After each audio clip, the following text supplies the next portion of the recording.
My laptop's glow was the only light in the room. A half-written paper on Renaissance art stared back at me, the cursor blinking, mocking me. I ignored it. My thumb just kept scrolling, a pointless, repetitive motion. Another deadline, another night wasted on the internet. Annoying, but normal. A notification popped up. A friend request. The profile picture was a solid, uncompromising black circle. No name I recognized, 0 mutual friends. I sighed. Another bot or some rando. Lame. I jabbed the block button without a second thought and went back to the endless feed. The digital equivalent of swatting a fly. My phone sat beside the laptop, dark and silent. It had been for a while. That's why the buzz that came from it a minute later felt so loud it wasn't a text or a call. It was a notification from some old chat app I hadn't opened in years. I almost ignored it, but the name on the preview was the same garbled mess of letters and numbers as the profile I just blocked. My finger hesitated over the screen. I opened it. A single message. Gray shirt looks good on you. My heart didn't sink. It just stopped. For one clean second. Then it kicked back in, a dull, heavy thud. I looked down at my chest. I was wearing a faded gray university-branded t-shirt. It was old, stained with a dot of ink near the collar, and pilled from 100 washes. It was the kind of shirt you wear when you have no plans to see another human being. The kind of shirt that has never, ever been photographed. It probably saw an old picture, my brain supplied, a weak, automatic defense. I closed the chat app, my hand a little unsteady. I opened my main social media page. My fingers flew, swiping through my own history, a frantic archaeological dig into my recent past. I scrolled back a week, then a month, then 6. Nothing. I never wore this shirt in photos. It was my surrender to the void shirt, my deadline is tomorrow and I hate myself shirt. I switched to my tagged photos, my mind racing. Maybe someone else took a picture at a party? No, nothing. Not a single image of me in this shirt. It didn't exist online. The rational part of my brain was sputtering out. Okay. Coincidence. It has to be a coincidence. A lucky guess. Gray is a common color. Super common. Someone just sent a creepy message and got lucky. That was it. That had to be it. But the feeling didn't go away. The easy comfort of my room, my messy, private space, suddenly felt brittle. I got up from my chair and walked to the window. My dorm room window didn't look out onto a street or a quad. It looked onto the long, narrow, fluorescent-lit hallway of our floor. A safety feature, they said. I pulled the blinds shut. The plastic slats clattered together, a sound that was too loud in the quiet room. I stood there for a long moment, just listening. The distant hum of the ice machine down the hall. The faint murmur of a TV from the room next door. Normal sounds. Life. I walked back to my desk, the feeling of being watched crawling over the back of my neck like a spider. This is stupid, I told myself. You're just stressed about the paper. It's a prank. A dumb prank. I sat down and stared at the glowing Word document. The blinking cursor felt like an eye. I couldn't focus. I couldn't write. The words on the screen blurred. Screw this. I reached over and shut down the computer. The screen went black, reflecting a distorted, worried version of myself. The room was darker now, lit only by the weak hallway light filtering through the cheap blinds. Silence. Then, ting! The sound came from my phone. My stomach twisted into a knot. I knew what it was before I even looked. A text message. From an unknown number. My hand was shaking as I picked it up. Turning off the screen doesn't mean I can't see you. I didn't scream. The sound was trapped in my throat, a hard, painful lump. Shit. Oh, shit. This wasn't a prank. This wasn't a coincidence. My sanctuary was gone. The 4 walls of my room, my private world, felt like they were made of glass. Every shadow seemed to deepen, to stretch. The pile of clothes in the corner looked like a crouching figure. The hum of the mini-fridge was no longer a background noise. It was the only other thing in the room that was alive, and it was watching me. My breath came in short, sharp gasps. My mind was a frantic scramble. Who? How? The window. The hallway. Someone was out there. Someone had been watching me through the window. Panic gave way to a surge of frantic energy. I grabbed my phone, fingers fumbling with the screen. I went through every app. Instagram, private. Facebook, friends only. Every setting I could find, I locked it down. I blocked the new number. I knew it was useless. A pointless gesture. Like putting up a paper shield against a bullet. Whoever this was, they weren't getting in through my social media. They were already in. They were in my head. They were right outside my door. My eyes darted to the door. To the window next to it, the one I had just closed the blinds on. That's when I saw it. Through the thin gap between two of the plastic slats. A shape. A silhouette. Black against the harsh light of the hall. Tall. Motionless. It had just passed by the window and then stopped. Just out of direct view. But I saw the edge of it. A shoulder. The side of a head. Standing perfectly still. Listening. My heart hammered against my ribs. A wild, trapped bird. I could hear the blood rushing in my ears, a roaring sound that drowned out everything else. I needed to hide. Now. My body moved on its own. I didn't think. I reacted. My hand shot out and clicked off my desk lamp. The room plunged into near total darkness. I dropped from my chair, folding myself into the small space under my desk, pulling my knees to my chest. I pressed my back against the wall. The floor was cold. I held my breath, trying to make myself smaller, trying to disappear. My eyes, wide and useless in the dark, were locked on the thin line of light under my door, waiting for the doorknob to turn, for the sound of a key, for the wood to splinter. Then I heard it. A sound that made my entire body go rigid. A footstep. Slow. Heavy. On the linoleum floor of the hallway. It was right outside my door. A floorboard creaked under the weight. Another step. It was moving past my room, slowly, deliberately. The steps continued down the hall, each one a hammer blow against my sanity. They grew fainter, fainter. Then, nothing. Silence. I stayed curled in a ball under the desk, my muscles screaming, my lungs burning. Was it a test? Was it gone? I counted to 10, then to 20. The silence stretched on, thick and heavy. Maybe it's over. Maybe they left. A wave of relief, so powerful it almost made me sick, washed over me. I let out a breath I didn't realize I'd been holding. A ragged, shaky exhale. My body started to tremble, the adrenaline starting to fade, leaving a cold fear in its place. I was still alive. I was okay. The darkness in front of me was suddenly shattered. My phone screen lit up. It was on the desk, right above my head. The sudden light was blinding. Face up. Another text from another new number. I didn't need to pick it up to read the words illuminated in the blackness of my room. Good hiding. But remember to lock the door. Anna is on her way. My blood went cold. All of it. Instantly. My mind seized on the last 4 words. Anna is on her way. My roommate. How did... Clink. The sound came from the front door of the apartment, the main door, down the short hall from my bedroom. Scrape.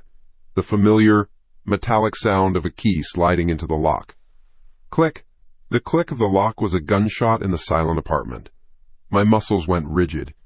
Every thought vanished, replaced by the single, primal understanding of that sound. The sound of a key in the lock. Anna. My roommate. The text message flashed behind my eyes. Anna is on her way. I was still coiled under the desk, my back pressed so hard against the wall I could feel the texture of the drywall through my thin shirt. My breath was trapped in my chest, a hot, painful ball. My eyes were fixed on the sliver of light under my bedroom door. I heard the main apartment door swing open, then close with a soft thud that shook the floor. Footsteps. Anna's footsteps. Not the slow, heavy tread from the hallway. Hers were quicker, lighter, the sound of her bag dropping onto the small entryway table. A tired sigh. Normal sounds. The sounds of a Tuesday night. Leah? She called out. Her voice came from the main living area, just down the short hall from my room. You home? I couldn't answer. My throat was clamped shut. What would I say? How could I explain this without sounding completely insane? More footsteps, coming closer. They stopped right outside my door. My heart was a frantic drum against my ribs. Leah? The doorknob turned. My door swung inward, flooding the space under my desk with light from the hall. I squeezed my eyes shut against the sudden brightness. I saw her feet first, worn-out sneakers. Then she crouched down. Jesus Christ, Leah! What are you doing? I blinked, my eyes adjusting. Anna's face was a mixture of confusion and concern. Her blonde hair was pulled back in a messy ponytail, and she still had her scrubs on from her clinical shift at the hospital. I tried to speak, but only a dry rasp came out. I unfolded myself from the cramped space, my joints protesting. I felt a tremor run through my entire body, a post-adrenaline shudder that I couldn't control. What's going on? She asked, her voice softer now. She stood up as I did, her eyes scanning the dark room, then me. You're white as a sheet. I just pointed a shaking finger at my desk. At the phone that still lay there, its screen dark again. Someone. I started, my own voice sounding alien to me. Someone was watching me. I told her everything. The blocked profile, the chat message about my shirt, the text, the silhouette in the hall window. Each word felt heavy and ridiculous as I said it out loud, but the terror was still clinging to me like a second skin. I watched her face, waiting for the disbelief, the look that said I was losing my mind. But it didn't come. She listened, her brow furrowed. When I finished, she didn't laugh or roll her eyes. She stepped forward and wrapped her arms around me. She was solid, warm, real. Oh my God, Leah, she murmured into my hair. That's terrifying. I sagged against her, a wave of relief so intense it almost made my knees buckle. She believed me. It's probably just some asshole from down the hall, she said, pulling back but keeping her hands on my shoulders, her grip firm and steadying. Some creep with a sick sense of humor. They saw you through the window and decided to fuck with you. It's disgusting, but it happens. Her logic was an anchor in my swirling panic. Of course. It was just a person. A sick, twisted person, but a person nonetheless.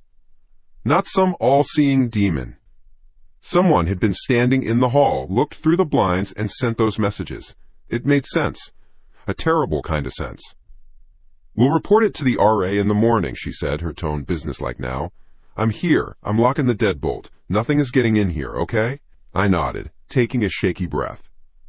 Okay. She gave my shoulders a final squeeze. I'm going to make some tea. You look like you need it.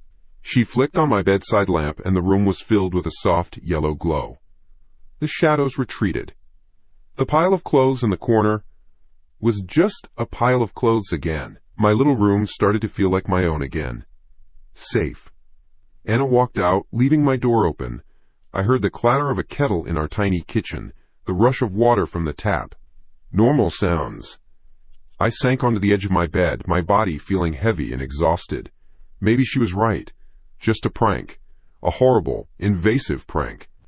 I looked at my laptop sitting closed on my desk. I should probably turn it back on. Try to finish that paper. Try to be normal. I didn't move. I just listened to the familiar sounds of Anna making tea. The scrape of a mug on the counter. The click of the gas stove. Then, another sound. It came from my desk. From the laptop. A melody. Soft at first, then swelling. A cheesy, overproduced pop song with a breathy female vocalist singing about starlight and destiny.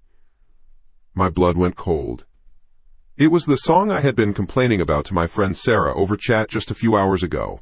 The one I said sounded like a dying robot trying to have an emotion. A song I absolutely despised. And it was playing from my closed laptop. My budding sense of safety shattered. No fucking way, I whispered. I scrambled off the bed and lunged for the desk. My hands flew to the laptop, flipping the screen up. The music cut off instantly. The screen was black, except for the login prompt. But where it usually said, "Welcome, Leah," in a friendly, generic font, a new message glowed in stark white letters. I know you hate this song. The breath I'd been holding escaped in a ragged gasp. My hands flew to the keyboard, fingers slipping on the keys as I tried to type my password. Incorrect password.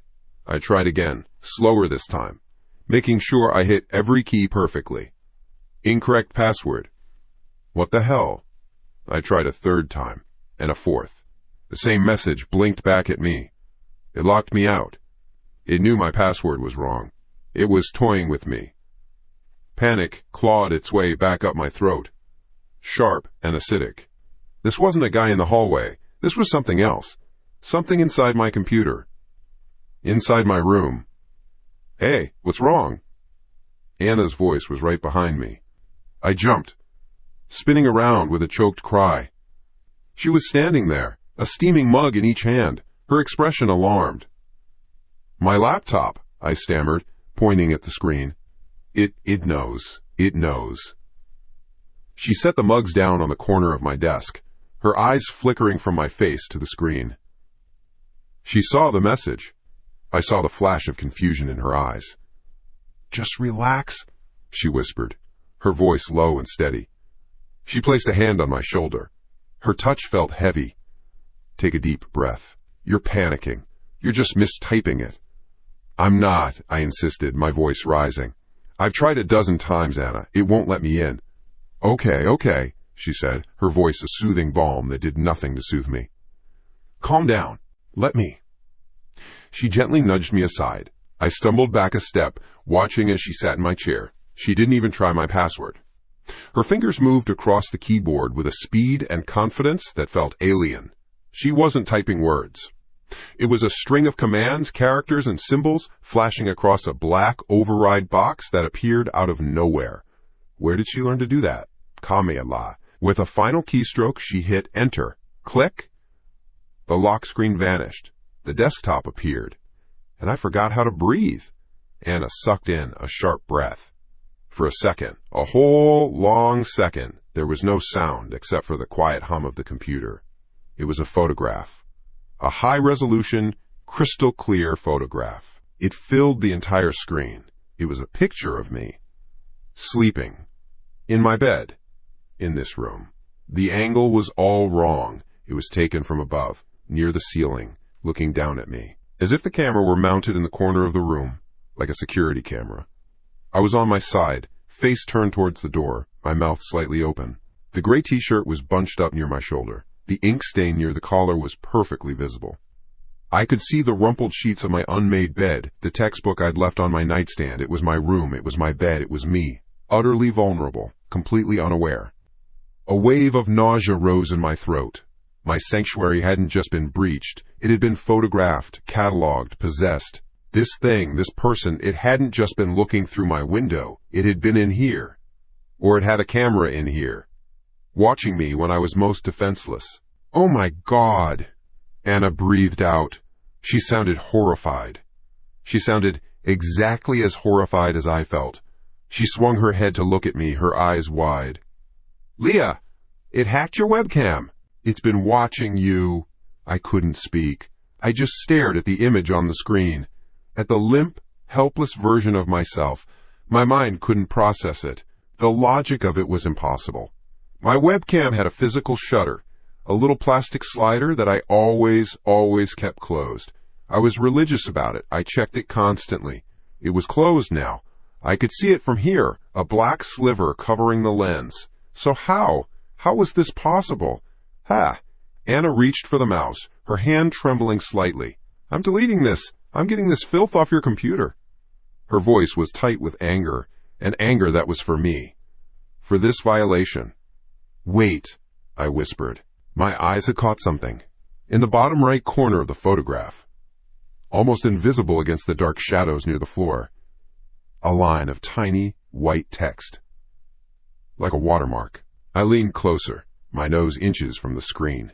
The words were small, almost an afterthought, but they burned themselves into my brain.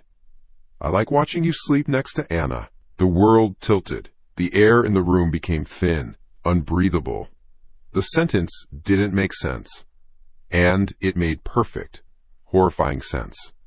Next to Anna, my gaze shifted from the screen to the girl sitting in my chair. The girl whose hand was frozen on the mouse. The girl who was supposed to be my safe harbor. The sentence wasn't a threat from a distant, unknown stalker. It was a declaration, a piece of shared knowledge. The stalker didn't just know about me, it knew about Anna. Or Anna was part of it. The thought was a shard of ice in my gut. My mind scrambled, trying to piece it together. The footsteps in the hall that went away just before she arrived. The way she so easily dismissed my fear. The way she knew a series of complex commands to bypass my password. The way her hand was now moving, a sudden, swift motion. Click! It's gone, she said, her voice sharp. The picture vanished, replaced by my normal, boring desktop background of a mountain range. She was already navigating to the trash bin, her movements fast and efficient. It's trying to mess with your head, Leah. It's trying to turn us against each other. To isolate you. That's what these sick freaks do? Don't let it win? Don't believe it. She looked at me, her face a mask of righteous fury and sincere concern. But I wasn't looking at her face. I was looking at her hand, the one that wasn't on the mouse. It was resting on her thigh. And her thumb was tapping.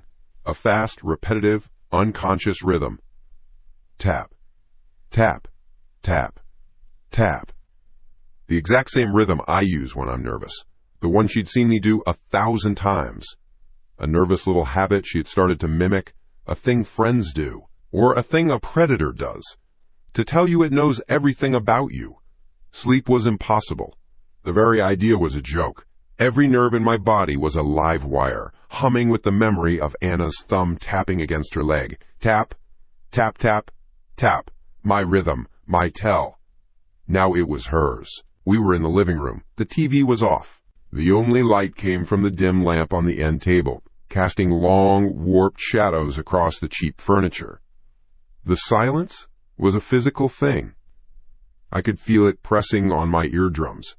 I sat on one end of the lumpy couch, my knees pulled to my chest. Anna sat in the armchair opposite me, watching me with an expression of deep concern that I no longer trusted. Every time she moved, I flinched. "You can't stay up all night, Leah," she said, her voice soft. It was the same voice she'd used to comfort me just minutes ago. Now it sounded like a performance. "You're shaking." I didn't answer. I just stared at the sliver of darkness that was the hallway leading to our bedrooms. "Look," she sighed, leaning forward. "He's gone. It was a sick prank. We'll go to the RA first thing in the morning.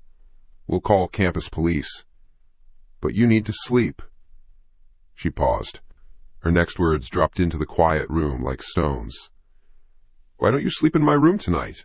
With me. I'll lock the door. No one can get in." My head came up. My eyes met hers. Was this a genuine offer of protection? Or was it an invitation? The wolf asking the lamb to share its den for the night. My mind screamed at me, "No, get away from her. Run." But where would I run? Into the hallway where a silhouette had stood? Out into the night? Woes. And what if I was wrong? What if this was all just a series of horrible coincidences?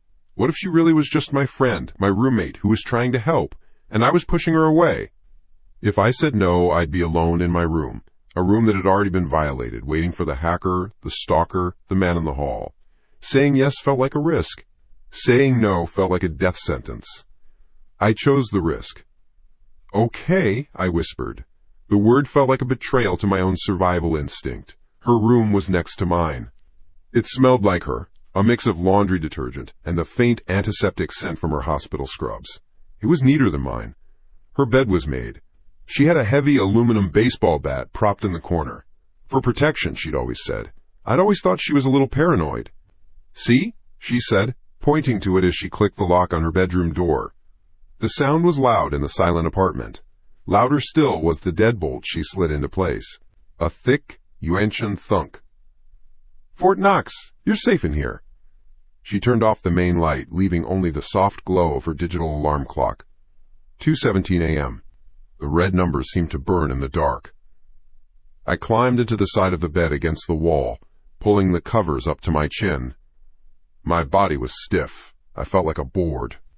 Anna got in beside me, her back to me. "Try to sleep, Leah," she murmured, her voice already thick with drowsiness. I listened to the sound of her breathing slowly deepen, evening out into the steady rhythm of sleep. But I couldn't follow. My eyes were wide open, fixed on the dark shape of the door. I listened. I listened for the sound of my laptop playing a song. I listened for footsteps. I listened for anything. The only sounds were Anna's breathing and the frantic drumming of my own heart. The apartment was still. Our third roommate, Maya, was home for the weekend. We were alone. Completely and utterly alone. I must have drifted. Not into sleep, but into that gray space between consciousness and exhaustion. A place where my thoughts became slow and syrupy. The fear was still there, but it was muffled, distant. And then I heard it. Click. It was tiny. So faint I thought I'd imagined it. A sound from outside the room. From the direction of my bedroom. The one with the window that faced the public hallway. My whole body went rigid. I held my breath, straining to hear over the sound of Anna's steady breathing. Silence. Maybe it was nothing. The building settling.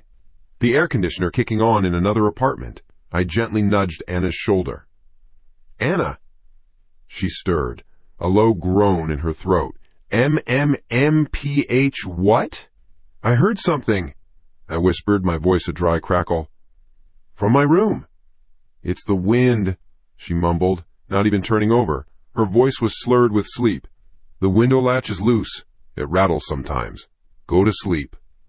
The window latch. I had complained about it to maintenance last month. They never came. Anna was right. It did rattle in the wind. My panic subsided a fraction. It was a logical explanation. A perfectly normal sound. But I couldn't let it go. My ears were tuned to a new frequency now, a frequency of threat. I lay there, a statue made of ice and fear, and I listened. For a long time, there was nothing. Just Anna's breathing. Maybe she was right. Maybe I was just losing my mind. Then the sound came again. It wasn't a click. It was a scrape. A slow, deliberate sound. The noise of metal pushing against wood. A patient, grinding pressure. Scree. My blood ran cold. That wasn't the wind. That was the sound of a tool. A screwdriver. A crowbar. It was the sound of someone trying to pry my window open. From the hallway. They were getting in. Anna, I said, my voice shaking uncontrollably. I shoved her shoulder, harder this time. Anna, wake up! Someone's trying to get into my room! This time she shot up, instantly awake. What? She listened for a second, her head cocked. The scraping sound came again, louder this time, more insistent. A splintering noise followed it. The wood of the window frame was giving way. Anna's face was a pale mask in the gloom. All traces of sleep were gone, replaced by a sharp, focused fear that mirrored my own. Stay here, she whispered, her voice a low, urgent command. Don't make a sound. Don't move. She slid out of bed with a fluid motion that surprised me. She moved to the corner of the room, and her hand closed around the aluminum baseball bat. She held it low, her knuckles white. She crept towards her bedroom door, her feet silent on the carpet. She unlocked the deadbolt with an agonizingly slow turn of her hand, avoiding the loud thunk from before. She slipped out of the room, leaving the door open a crack, and disappeared into the darkness of our apartment. I was alone.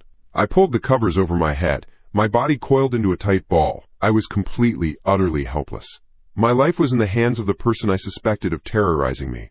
She was out there, with a bat, moving towards the sound of the break-in. Was she going to stop it? Or was she going to greet her friend? My mind was a vortex of terror. All I could do was listen.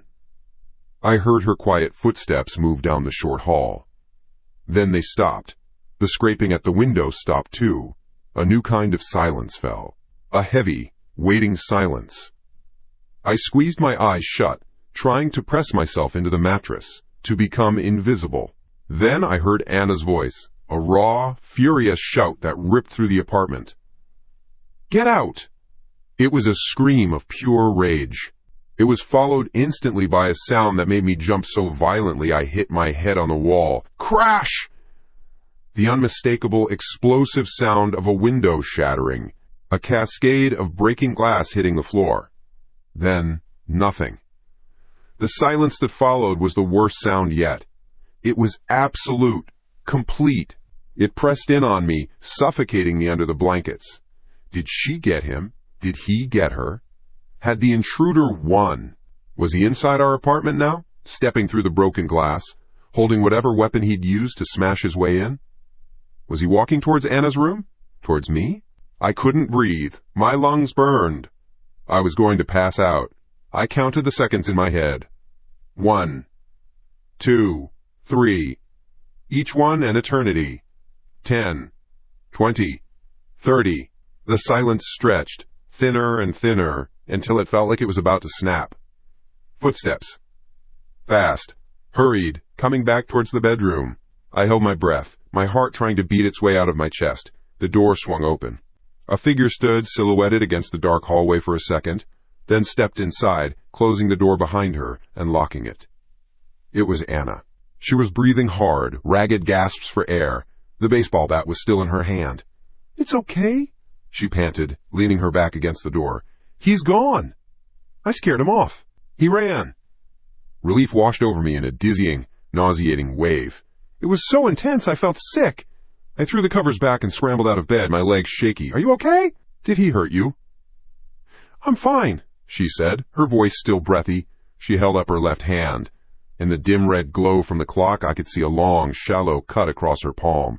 A few beads of blood welled up from the gash. He must have swung something at me when I hit the window. I just got nicked. "Oh my God," I breathed. "We have to call the police. Right now." "I will," she said. Just let me catch my breath." I couldn't wait. I had to see. I rushed past her, out of her room and into mine. I stopped dead in the doorway. My room was a wreck. The window was destroyed. A huge, jagged hole gaped in the center of the pane, the edges sharp and angry. Shards of glass littered the floor beneath it, sparkling like cruel diamonds in the faint light from the hallway. The cold night air poured in, carrying the scent of damp concrete and fear. It was real, all of it. Someone had physically smashed their way into my home. Anna came up behind me, putting a hand on my shoulder. "See? Gone. It's over, Leah." But it wasn't over. My eyes were fixed on the biggest remaining piece of glass, still wedged in the top of the window frame. There, smeared across its surface, was a perfect, bloody handprint. The blood was still wet. It must have been from the intruder, cutting himself as he smashed his way through. And then I saw it. Resting on the inside windowsill, placed just beneath the bloody print, was a single red rose. It sat there, pristine and untouched by the violence around it. Its petals were a deep, rich crimson. It was placed perfectly, deliberately. Its stem was pointed directly at my bed. It wasn't a warning. It wasn't a threat. It was a gift. A souvenir from the man who had just broken into my room. From the stalker who was watching me sleep. From the monster who now knew he could get to me whenever he wanted. The bloody handprint was a show of force. The rose was a promise. The police came and went. They were two men, one old and jaded, the other young and trying too hard. They took my statement. They took Anna's. They walked through my room, their heavy boots crunching on the glass shards they hadn't bothered to sweep. They looked at the bloody handprint on the window pane. They looked at the single red rose on the sill. "Probably some tweaker," the older one said, clicking his pen. "Cut himself on the way in, saw you weren't home, or got spooked by your roommate and bolted. The Rose kids do weird things. A prank? A prank." My home was violated, my safety shattered, and it was a prank. I didn't have the energy to argue. I just nodded. A puppet with its strings cut. They gave me a case number on a small card and told me to get the window fixed. Then they left. We were alone again. The cold night air still streamed through the gaping hole in my window. Anna was a flurry of motion. She found a first aid kit and meticulously cleaned the shallow cut on her palm, her face a mask of grim determination. "It's nothing," she kept saying, more to herself than to me. She made me hot tea that I couldn't drink. My hands were shaking too much. She found a roll of duct tape and a black trash bag in the kitchen and taped it over the broken window, sealing out the night. The sharp, chemical smell of the tape filled my room. "There," she said, pressing the last piece down. "It'll hold until maintenance gets here tomorrow." She put her hands on my shoulders. "You need to get out of here for a bit, Leah. Go to class. Try to act normal. Don't let him think he's won. Go to class." The idea was insane. How could I sit in a lecture hall after this? But the alternative was staying here, in this apartment that now felt like a tomb, staring at the black plastic covering my window, staring at the rose that still sat on my desk, which I couldn't bring myself to touch. So I went. The walk across campus was a nightmare. Every person who glanced at me was a potential suspect. Every shadow seemed to stretch, to take on a human form. I pulled my jacket tighter, my head down. Psychology 101. A huge lecture hall, tiered seating, 200 students. It was supposed to feel anonymous, safe. Today it felt like an arena. I found a seat in the back, sinking into it. The professor started talking. His voice was a low drone, the words washing over me without meaning. Neurons. Synapses. Cognitive bias. I stared at the screen, but I saw nothing. All I could hear was the crash of breaking glass. All I could feel was the cold draft from my window. Then I felt it. A prickling on the back of my neck. The feeling of being watched. Slowly, I turned my head. My eyes scanned the rows. Students were typing on laptops, doodling in notebooks, or staring blankly ahead. And then my gaze locked with his. Jake. From my discussion section. He sat 3 rows down and to the left. He was looking right at me. Not just glancing. Staring. He wasn't smiling. His brow was furrowed, his expression intense. When he saw me looking, he didn't quickly look away like people normally do. He held my gaze for a second too long before turning back to the professor. I whipped my head around, my heart starting to pound a sharp, fast rhythm against my ribs. My mind raced. Why was he staring at me? I barely knew him. We'd spoken maybe 3 times all semester. Maybe he just zoned out in my direction. Maybe I looked like crap and he noticed. It's nothing. I tried to rationalize it away. I had to. Otherwise, the fear would swallow me whole. I tried to focus on the lecture. I tried to take notes. My hand was shaking. The letters I wrote were jagged, like a seismograph reading. I felt his eyes on me again. I didn't look this time.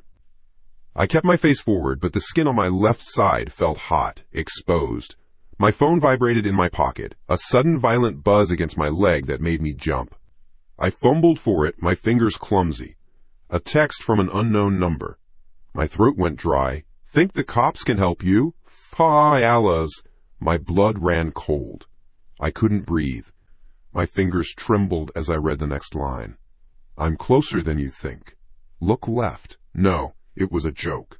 It had to be. A sick, twisted coincidence. My head wouldn't turn. It felt locked in place. But I had to know. I had to see. With a will of its own, my head slowly, mechanically, turned to the left. He was still staring at me. Jake. His blue eyes were fixed on me, unblinking. My heart didn't just pound, it slammed against my chest, a desperate prisoner.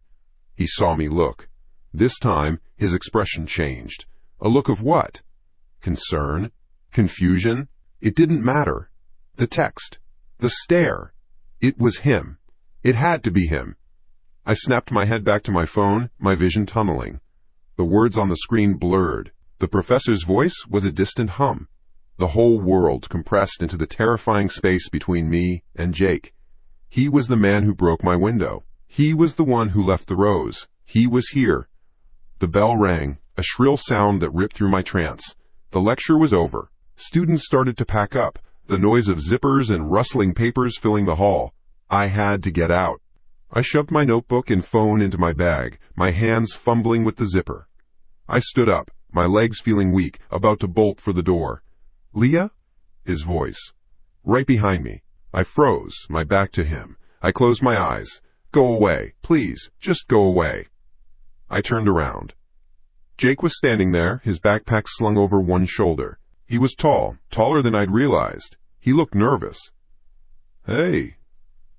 I saw you look pretty out of it in class," he started, his voice quiet. "Are you okay?" Was I okay? The question was so absurd I almost laughed.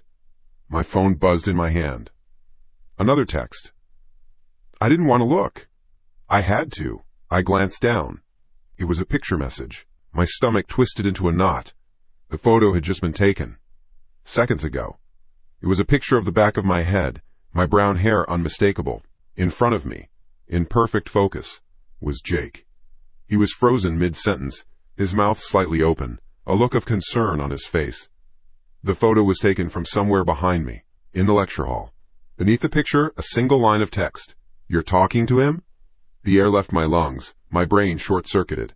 It wasn't Jake. The person terrorizing me wasn't him. The person terrorizing me was here, right now, in this crowded hallway, watching me. Close enough to take a picture, my eyes darted around frantically. The girl with pink hair walking past, the guy in the hoodie leaning against the wall, the professor erasing the whiteboard. Any of them, all of them. My mind screamed. Leah? Jake said again. He took a hesitant step closer. You look like you're going to be sick. My survival instinct took over. It was a raw, animal thing. He was part of this. The photo proved it. He was a piece in a game I didn't understand. Get away from me! The words ripped from my throat, a harsh, ragged sound. I didn't wait for his reaction. I shoved him, hard, in the chest. He stumbled back, his face a mask of shock. I turned and ran. I pushed my way through the river of students, ignoring their shouts and curses. I didn't know where I was going. I just ran. My lungs burned. My bag banged against my hip. I saw the sign for the women's restroom and veered toward it. I slammed the heavy door open, stumbled inside, and pushed it shut. I fumbled with the lock, my trembling fingers barely able to slide the bolt. The metallic click was the loudest sound in the world. I was alone. The restroom was empty. I leaned my back against the cool metal of the door, sliding down until I was sitting on the grimy tile floor. I gasped for air, each breath a painful, shuddering sob. I wrapped my arms around my knees, trying to make myself smaller, trapped. There was nowhere to go. Nowhere was safe. The campus, the apartment, my own classroom. It was all a hunting ground. After a minute, my breathing started to even out. The initial wave of panic receded, leaving behind a cold, hard dread. I had to pull myself together. I got to my feet, my legs unsteady. I walked to the line of sinks and turned on the cold water, splashing it on my face. The shock of the cold was a small, welcome anchor in the storm. I lifted my head and looked at my reflection in the mirror.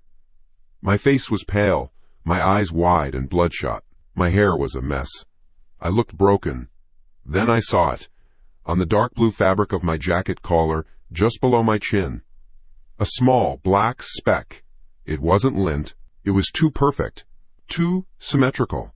A tiny, round piece of plastic. I leaned closer to the mirror, my breath fogging the glass. My heart stopped. It blinked. A tiny pinprick of red light, winking at me from my own collar. A malicious, silent pulse.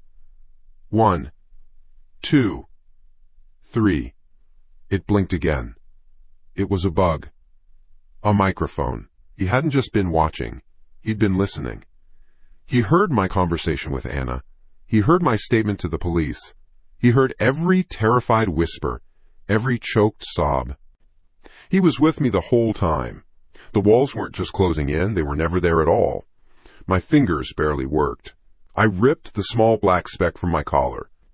It felt weightless, insignificant in my palm. A tiny plastic beetle with a single, unblinking eye of glass. The red light was gone. I didn't know if that meant the battery was dead, or if it had finished its job. I ran. Not like before. This was different. There were no shouts, no shoving. I was a ghost, moving through the halls, my feet silent on the linoleum. The world was a blur of faces and colors I didn't see. The only thing in focus was the thing in my hand. I burst through the apartment door, not remembering the run across the quad or the climb up the 3 flights of stairs. Anna was on the couch, her head snapping up as I slammed the door behind me. The sound echoed in the small space. Leah? What happened? Are you? I ignored her. I walked straight into the bathroom, my steps heavy and deliberate. I dropped the plastic bug into the toilet bowl. It floated for a second, a black mark on the clean white porcelain. I stared at it. It had been on me for hours. Listening, it heard me talk to the cops. It heard me tell Anna I was scared. It heard me accuse Jake. It had been a part of me. I pressed the handle. The water swirled, a loud, violent rush that pulled the bug down and out of sight. I watched until the water was still again. Gone. It wasn't enough. I felt like I needed to scrub my entire body with bleach. I walked back into the living room. Anna was standing now, her arms crossed, her face a knot of worry. What was that? What did you just flush? I couldn't form the words properly. My throat was tight. A bug, I managed to say. A listening device. It was on my collar. Her face went pale. The color drained from her cheeks, leaving her skin looking like paper. She took 2 quick steps and wrapped her arms around me. Her hands were cold. Oh my God, Leah, oh my God! She held me tight. I didn't hug her back. I stood stiff, my arms at my sides. This is beyond anything I could have imagined. Where did it come from? I don't know. I found it in the restroom mirror. She pulled back, her hands on my shoulders. Her eyes searched mine. The text. The picture. It was taken from behind you. Whoever planted that bug was sitting right behind you in that lecture hall. Her grip tightened. Leah, it's him, isn't it? Jake, you said he was staring at you. I've seen him around campus. I've seen the way he looks at you. It's not normal. It's an obsession. Her words hit a nerve. I saw his face in my mind again. His confused, worried expression when I screamed at him. Was it concern? Or was it the face of a liar caught in the act? My brain felt like a mess of tangled wires. The text came while I was talking to him. It said, "You're talking to him?" It makes it sound like it wasn't him. Or, Anna said, her voice low and certain, that's exactly what a smart, manipulative person would do to throw you off, to make you doubt what's right in front of your face, to make you think you're going crazy. He sends the text from a burner app on his phone, right in the same room, to make himself look innocent. She was making sense. Too much sense. The logic was a clean, sharp line through my chaotic thoughts. I wanted to believe it. It was easier to have one face to direct my fear at. Jake, we need to be smarter than him, Anna said, her tone shifting from scared to strategic. She let go of me and started pacing. We can't trust the police. They think it's a prank. We have to secure this place. Ourselves. She stopped and looked at the front door. That lock, that's the first thing. A normal key. Anyone could pick it. Anyone could have a copy. She walked to the door and ran a finger over the deadbolt. I saw a smart lock on sale last week at the hardware store. The kind with a fingerprint scanner. It's expensive, but screw it. I'll pay for it. We'll install it tonight. Only our prince will open it. No keys. No codes he can guess. Just us. It will be a fortress. He won't be able to get in. A fortress? I like the sound of that. A solid wall between me and the world. Okay, I whispered. Yes. Let's do that. An hour later, we were back from the store with a heavy box. Anna was a whirlwind of purpose. She had a toolbox I didn't even know we owned. She laid out a towel on the floor and started dismantling the old lock. The sounds filled the apartment. The metallic scrape of the screwdriver against the screws, the heavy clunk of the old deadbolt as she pulled it from the door, the rustle of the plastic packaging for the new device.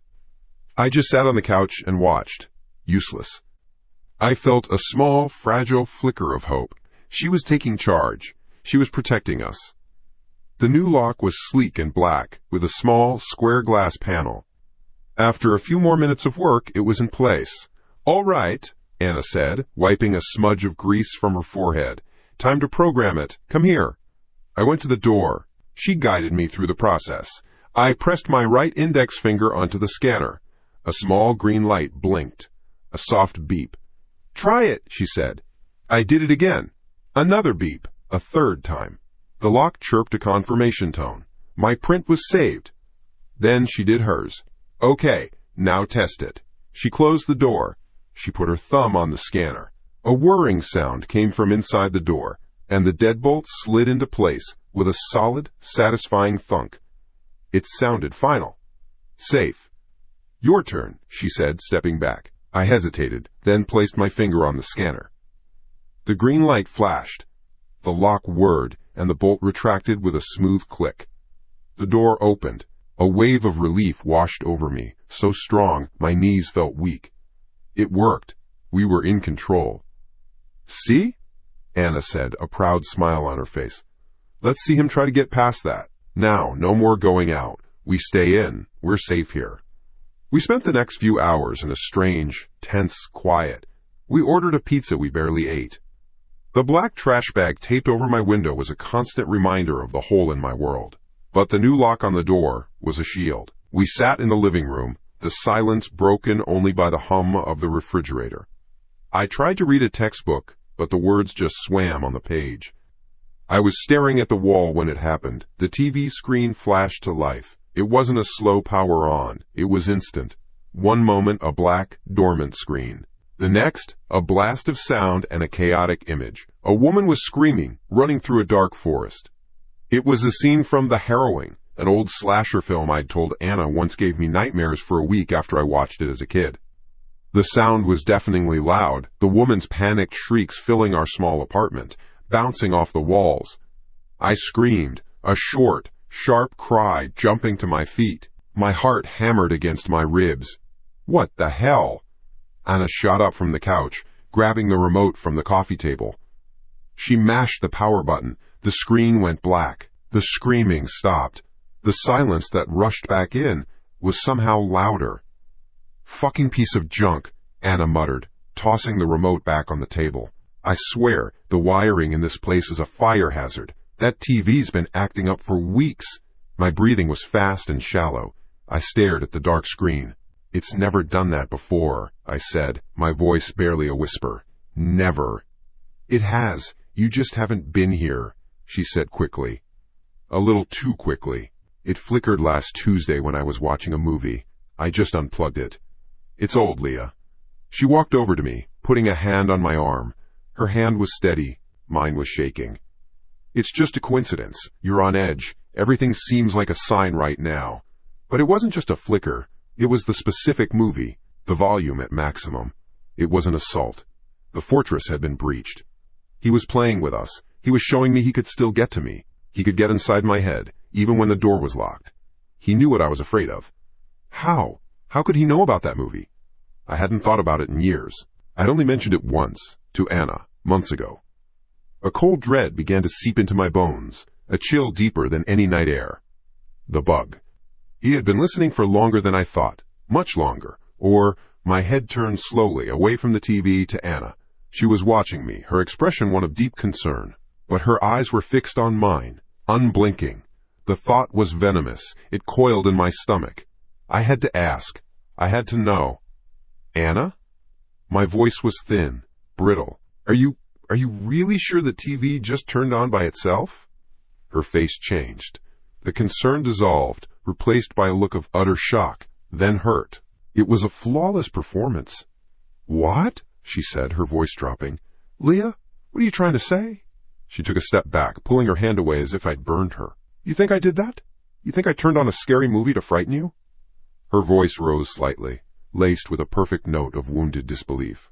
Are you serious right now? I'm the one who's been here for you. I was here when the window was broken. I installed a new lock to keep you safe. And now, you're accusing me? You're looking at me like I'm the monster? The words were like fists, one after another, knocking the air from my lungs. I flinched. Shame washed over me, hot and sickening. She was right. What was I thinking? Anna was my friend, she was my only ally, and here I was pointing a finger at her. The paranoia was eating me alive. I was seeing enemies everywhere. I was becoming the crazy person he wanted me to be. No, I stammered, shaking my head. Tears pricked my eyes. No, I'm sorry. I'm so sorry, Anna. I don't know what I'm saying. I'm so scared. My mind is a wreck. The hurt on her face softened, melting back into concern. She closed the distance between us in a single step and pulled me into a hug.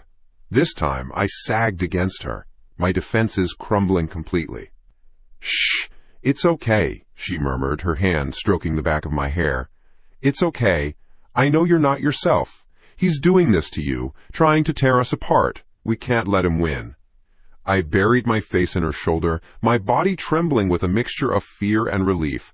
She was right. It was him. It was all him. "I'm sorry," I whispered again into her shirt. "There's nothing to be sorry for," she soothed. "We're in this together. You're safe with me." I closed my eyes, clinging to her words.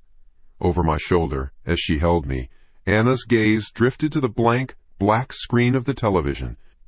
For a fraction of a second, the corner of her mouth twitched upwards. It wasn't a smile. It was something smaller, sharper, and gone as quickly as it appeared. A silent, final confirmation, reflected for an instant in the dark glass. Sleep didn't come. I floated in a gray space between consciousness and exhaustion, my body locked in place by Anna's hug from the night before. Her words, "You're safe with me," echoed in the quiet, but they felt like chains, not a blanket. Morning light sliced through the gap in the curtains, a pale, weak yellow. The apartment was silent. Too silent. The hum of the refrigerator was gone. Maybe it was just the compressor cycling off. Maybe. I slid out of bed. The floorboards were cold under my bare feet. Anna's door was closed. I needed something real. Something that was mine. Untouched. My diary. The thought was a small, desperate anchor. I hadn't written in it for months, but it was there. My whole life, or at least the parts of it I couldn't say out loud, pressed between the blue leather covers. It was my one truly private space. Hidden. Safe. I dropped to my knees beside my bed, the worn carpet scratching my skin. My hand went into the darkness underneath, sweeping through dust bunnies and forgotten socks. My fingers searched for the specific gap between the floorboards and the frame where I'd wedged it. It was always there. My hand swept from one side to the other. Nothing. Just dust and splinters. A prickle of irritation. I got on my stomach, my cheek pressed against the floor, and squinted into the gloom. I could see all the way to the wall. It wasn't there. I pulled back, sitting on my heels. My breath was a little too fast. "Stupid," I whispered. "You moved it." But I hadn't. I never moved it. That was the whole point. It was a ritual. I stood up and scanned my room. My desk was a disaster of textbooks and loose papers. My closet was a tangle of clothes. It wasn't in here. It couldn't be. I was frantic now, my earlier calm shredding itself to pieces. I tore through my desk drawers, papers fluttering to the floor. I ripped the sheets off my bed. Nothing. The small, stupid act of losing a book felt like a violation. It felt like another piece of my world had come loose and floated away. I finally gave up, my shoulders slumping. My eyes drifted out of my room, across the small living area. And then I saw it. My blood went cold. It was on Anna's desk. Her desk was the opposite of mine. Neat. Organized. A laptop, a stack of books with spines perfectly aligned, a single pen resting beside them. And right in the middle of that perfect order sat my diary. The blue leather cover was a splash of chaos on her sterile surface. It wasn't tossed there. It was placed. Deliberately. Like a trophy. I didn't walk. I moved like I was in a dream, my feet not quite connected to the floor. How? When? There was only one possible answer. Last night, after I'd fallen asleep. Or this morning, while I was in bed. She had been in my room. She had been under my bed. The thought made my skin crawl. The fortress had a traitor inside the walls. My hand trembled as I reached for it. The leather felt wrong in my grip. Tainted. My heart hammered against my ribs. A fast, terrified drumbeat in the silent apartment. I didn't want to open it. I knew, with a certainty that was ice in my veins, that I wouldn't like what I found. But I had to. I had to know. I flicked it open to a random page. My own familiar, looping handwriting in blue ink met my eyes. An entry from 2 months ago, complaining about a professor. But there was something else. Scrawled between my lines, in a sharp, thin, blood-red ink, was other writing, my entry. I feel so invisible in that lecture hall, 300 people and I'm just a face. Sometimes I think if I just disappeared, no one would even notice for a week. The red ink right below it. But I notice. I always do. You don't look invisible to me. My breath hitched. My fingers went numb. I flipped the page. Another entry. This one about Jake, from before all this started. My entry, I think Jake likes me. He's cute, but he's so intense. Sometimes the way he looks at me is a little much. It's flattering, but also a little scary. The red ink, circling the word scary. You don't know what scary is? Not yet. I slammed the book shut. A choked sound escaped my throat. This wasn't just an invasion. This was a psychological dissection. Someone had crawled inside my head, read my most private thoughts, and then scrawled graffiti all over them. They mocked my fears. They confirmed my anxieties. It was a violation so complete I felt like I couldn't breathe. Every secret I had, every vulnerability I'd confessed to the page, was now in someone else's hands. Someone who lived here. Oh good, you found it.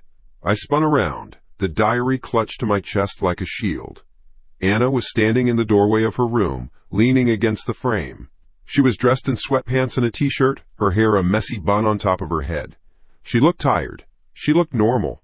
She gestured towards the diary with her chin. I found it on the floor when I was tidying up for you yesterday. It must have fallen out from under your bed. I figured you'd want it somewhere safe, so I put it on my desk.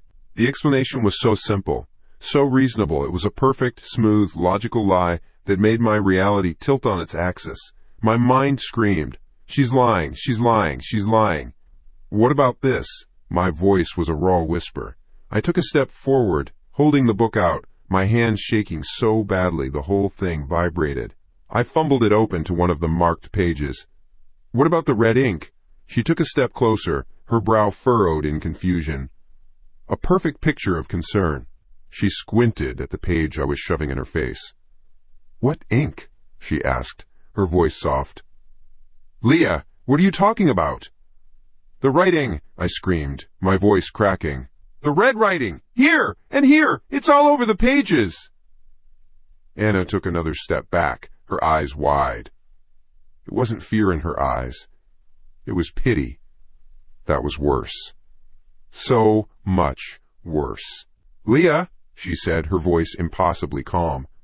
Honey, there's nothing there. It's just your handwriting. Her words hit me like a physical blow. No, I breathed. No, you're lying. Look at it. I dropped my gaze back to the page, and my world stopped. There was no red ink. There was only my blue looping script on the clean, cream-colored paper.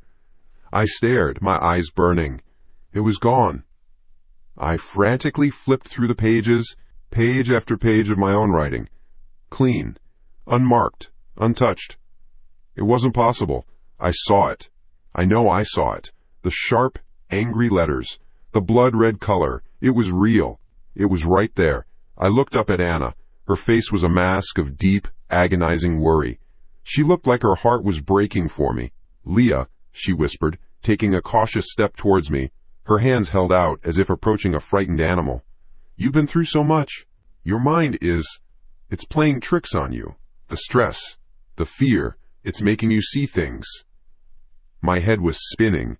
The room felt like it was expanding and contracting around me. Was she right? Did I imagine it? The TV. The red ink. My paranoia towards Jake. Was it all just me? Was I breaking apart from the inside out? The thought was more terrifying than any stalker. The idea that my own mind was the enemy, that I couldn't trust what I saw with my own eyes. Then the image of her smirk reflected in the dark TV screen flashed in my memory, a tiny, sharp, triumphant twitch of her lips. Was that real? Or did I imagine that too? I couldn't know. I couldn't know anything for sure. Maybe you should try and get some more sleep, Anna said, her voice a gentle poison. You're not well? I stood there, frozen in the middle of the living room, clutching a book full of my own clean, unmarked thoughts. The fortress hadn't just been breached. There was no fortress. There was just me and the monster, and I could no longer tell which was which. I backed away from her, my feet shuffling on the floorboards. The diary felt heavy and useless in my hand, a book of lies. My lies. my sane, normal, blue-inked thoughts. The red ink was gone, but the memory of it screamed in my head. "Leah, just listen to me," Anna said, her voice dripping with that awful gentle pity. "You need help. We can call Dr. Matthews. Or your parents." Her logic was a cage, and its bars were closing in. If I fought, I was crazy. If I agreed, I was crazy. My own mind was a witness against me. There was no way out. The smirk I saw in the TV screen, the red ink, it was my word against hers. And whose word was worth anything when they were seeing things that weren't there? A sob broke from my chest, dry and hard. I was losing. I was losing myself. "Okay," I whispered. The word felt like a surrender. "Okay." A new energy entered the room. The pity on Anna's face sharpened into focus, into purpose. This was what she wanted. My surrender. "Good," she said, her voice firm now. "Okay, good. We're a team. We're going to figure this out. Together." She came close, but didn't touch me. She looked me right in the eye. "Listen to me, Leah. If it's not you, if you're not imagining it, then there's only one other answer." She let the silence hang in the air. I knew who she meant. I thought it myself 100 times before my own sanity came into question. "Jake," I breathed. Anna nodded slowly, her expression grim. "Yes. He's obsessed. He's been the one constant through all of this, the texts showing up everywhere, maybe even the TV. He's good with tech, right?" I nodded numbly. He was a computer science major. It made a horrifying kind of sense. But how could he have gotten into my diary, written in it, and then, what, magically made the ink disappear? It didn't add up. "It doesn't matter how," Anna said, as if reading my thoughts. "People like that, they find a way. We can't prove it. We can't go to the cops and say, 'I thought I saw red ink.' They'll look at you just like you're afraid they will. We have to be smarter." She took another step, her voice dropping to a conspiratorial whisper. "We have to catch him, red-handed." A plan. A concrete, actionable plan. It felt like a solid object in a world that had turned to smoke. It was a way to prove that I wasn't the broken one. If we caught Jake, then the red ink was real. The smirk was real. I wasn't crazy, it was a lifeline, and I grabbed it with both hands. "What do we do?" I asked, my voice shaking but eager. Anna's eyes lit up. "We set a trap. You're going to use a burner phone. I'll get one. You'll text him, tell him you need to see him. Desperately. Somewhere isolated on campus. After your last class. The old maintenance shed behind the library. No one ever goes back there." My heart started to pound, but this time it was with adrenaline, not just fear. "And then what?" "And then," she said, a hard edge to her voice, "we'll be waiting. We'll confront him. We'll get him to confess. We'll record it. And then this whole nightmare is over." She made it sound so simple, so clean. A final, definitive end to the terror. It was everything I wanted. I looked at her, my friend, my protector, the one person who hadn't given up on me. The one person offering me a way out. "Okay," I said, my voice stronger. "Let's do it. Let's get him." The burner phone felt cheap and light in my hand, a piece of anonymous black plastic. Anna had come back with it an hour later, a small, triumphant smile on her face. Now, we sat at the kitchen table, the afternoon sun casting long shadows across the floor. The new SIM card was in. The number was untraceable. "What do I say?" I asked, my thumb hovering over the blank screen. "Keep it simple," Anna instructed, leaning over me. I could feel the warmth from her shoulder. "Tell him you're scared and you need to talk. Tell him you think you're in trouble. He won't be able to resist." My fingers felt clumsy as I typed. "Jake, it's me. Leah. I need your help. Can you meet me? It's important." I hit send. The small whoosh sound made me jump. We waited. The seconds stretched out. The hum of the refrigerator filled the silence. Maybe he wouldn't reply. Maybe this was a mistake. Maybe. The phone buzzed in my hand, a violent vibration against my palm. We both leaned in. A new message. Leah? Oh my God. Where did you get this number? Are you okay? Of course. Anything. Where? His response was instant. Too instant. And it was all concern. There was no hint of a game, no trace of a predator toying with his prey. Just panic. Genuine panic. A flicker of doubt, small and cold, ignited in my gut. What if we were wrong? He sounds worried, I whispered. Of course he does, Anna snapped, her voice sharp. That's his whole act, the concerned friend. It's how he gets close. Don't fall for it, Leah. Not now. Tell him where. Her certainty was a bulldozer, crushing my little flicker of doubt. She was right. This was a monster we were dealing with. He was a master of manipulation.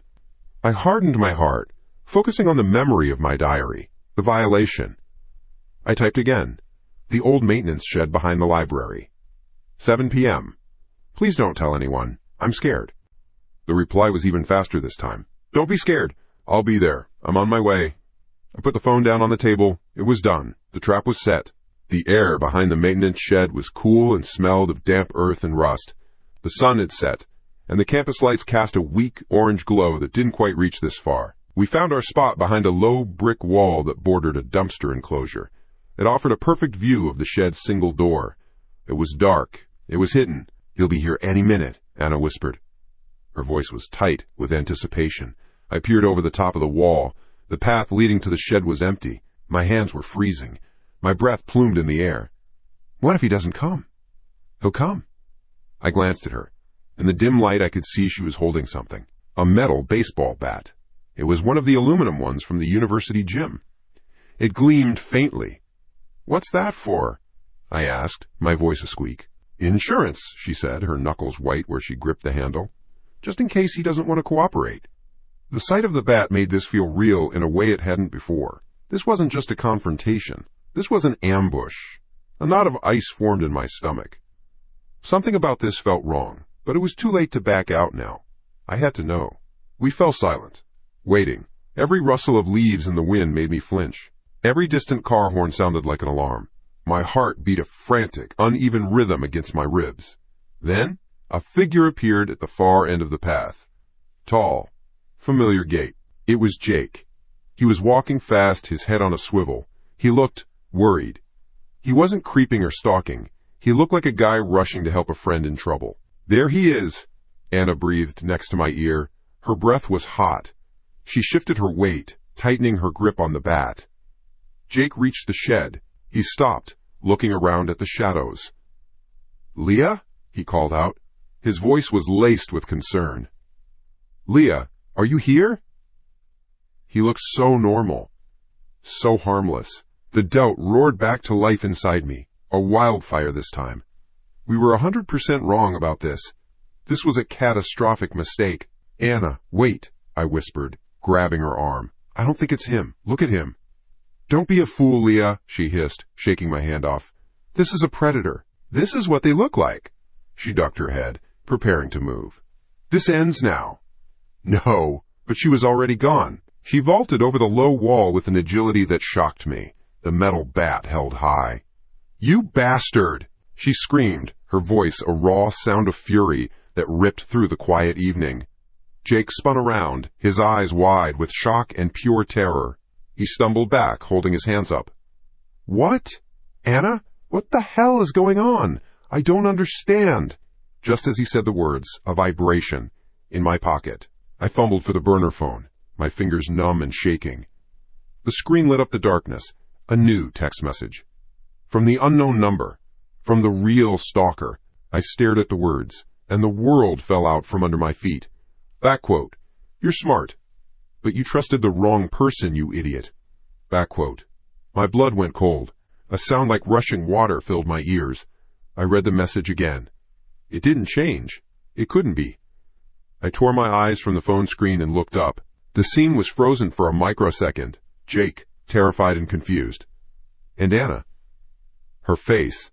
The mask was gone. The fake concern, the righteous anger, all of it had vanished. In its place was a look of cold, chilling satisfaction. A tight, triumphant smile played on her lips as she advanced on Jake, the bat held ready. It was the same smirk I had seen reflected in the dark TV screen. It was real. She knew I was looking. She wanted me to see. Every piece clicked into place with sickening clarity. The TV turning on by itself. The diary. The moving objects. The gaslighting. Her perfect, reasonable explanations for everything. Her pushing me towards Jake, building this entire narrative, piece by piece. She hadn't found the monster. She had created it. She was the person who knew my class schedule. She was the person who knew I kept my diary under my bed. She was the person who knew my deepest fears because I had told them to her. She hadn't been protecting me from a stalker. She had been stalking me herself all along. Anna? The name came out as a strangled whisper. I couldn't breathe. She turned her head slightly to look at me, her eyes gleaming in the half-light. There was no pity in them now, no friendship, just a possessive, furious fire. An obsession that dwarfed anything I had ever imagined from Jake. I told you, she said, her voice low and calm, the sound more terrifying than any scream. I told you I'd protect you. Then she turned back to Jake. Before he could react, before I could scream, she swung the bat. There was a sickening, wet crack as metal met bone. Jake crumpled to the ground without a sound. Anna stood over his still form, breathing heavily, the metal bat dangling from her hand. Then she looked back at me, her smile widening. See, she said, the nightmare is over. Time didn't exist. My world had shrunk to the space between one ragged breath and the next. There was the sound the bat had made, a thick, wet sound like a melon dropped on concrete. There was the sight of Jake's body folding, not falling, but just collapsing in on itself, as if his strings had been cut. And there was Anna's face, looming in the darkness, lit by the distant orange campus lights, her smile a fixed, perfect curve. My feet were fused to the damp earth. I couldn't move. I couldn't scream. My throat was a knot of stone. See? She said again, her voice a low, reasonable thing that didn't match the scene at all. The nightmare is over. She took a step toward me. I flinched. The bat, held loosely in her hand, dripped something dark onto the grass. She followed my gaze down to it, then looked back at me, her smile faltering into a look of mild annoyance, as if I'd missed the point entirely. Oh, don't worry about him, she said, gesturing vaguely with the bat towards the crumpled shape on the ground. She walked over to Jake. I watched, a silent movie playing out in front of me.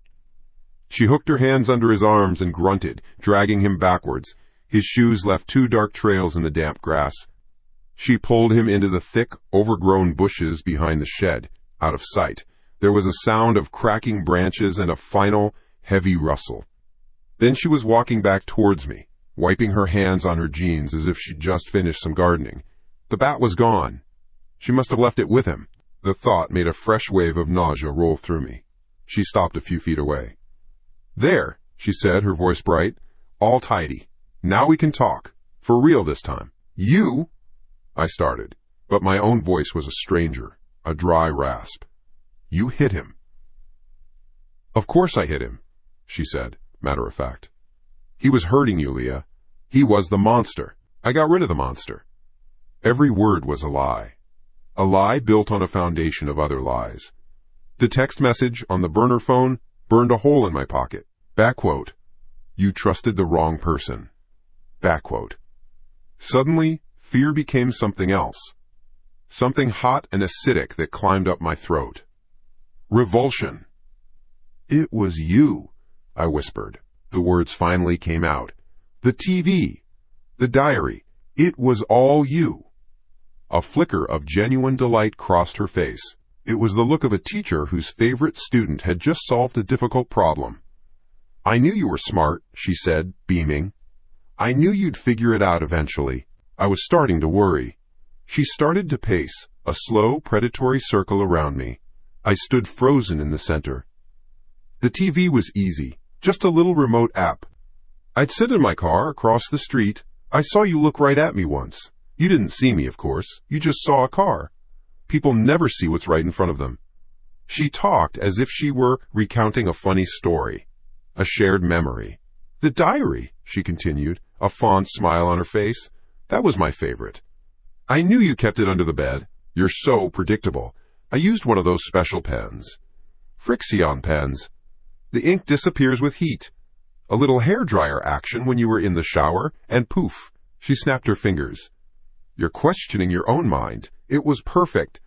I had to make you feel like you couldn't trust yourself, so you would have to trust me. I stared at her, at the friend who had held me while I cried, who had made me tea, who had looked me in the eye and promised to protect me. Every memory was now tainted, twisted into something ugly. Every act of kindness was a deliberate, calculated move in her game. Why? The question was all I had left. She stopped pacing and stood directly in front of me. She was so close now I could feel the warmth coming off her skin.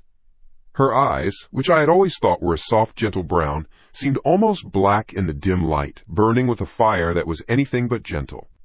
Why? She repeated, her voice dropping, becoming intense. Because I love you, you idiot. Don't you see that?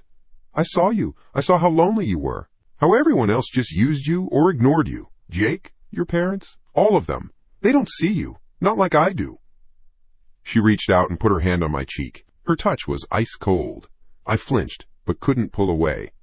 All the things you were scared of, they weren't real. So I made them real for you, she whispered, her thumb stroking my skin. I created a monster so I could be the one to save you from it. I broke the window.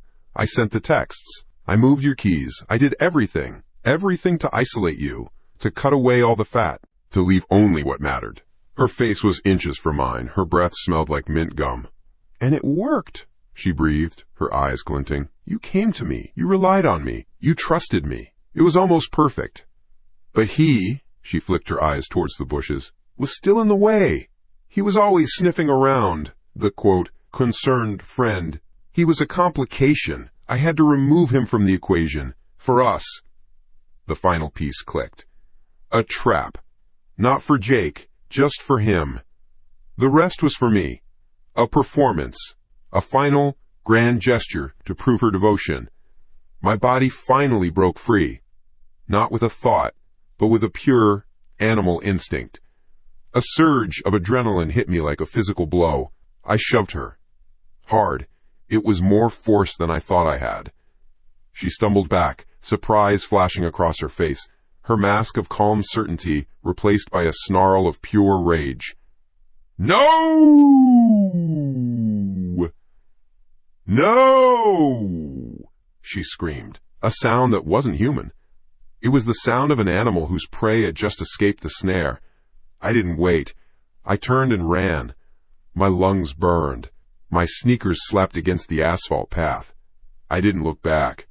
I could hear her footsteps behind me, heavy and fast. She was faster than I thought. The sound of her pursuit was a constant driving rhythm of terror that pushed me forward. The campus was a ghost town. Orange lights created pools of safety that felt miles apart, separated by stretches of terrifying darkness.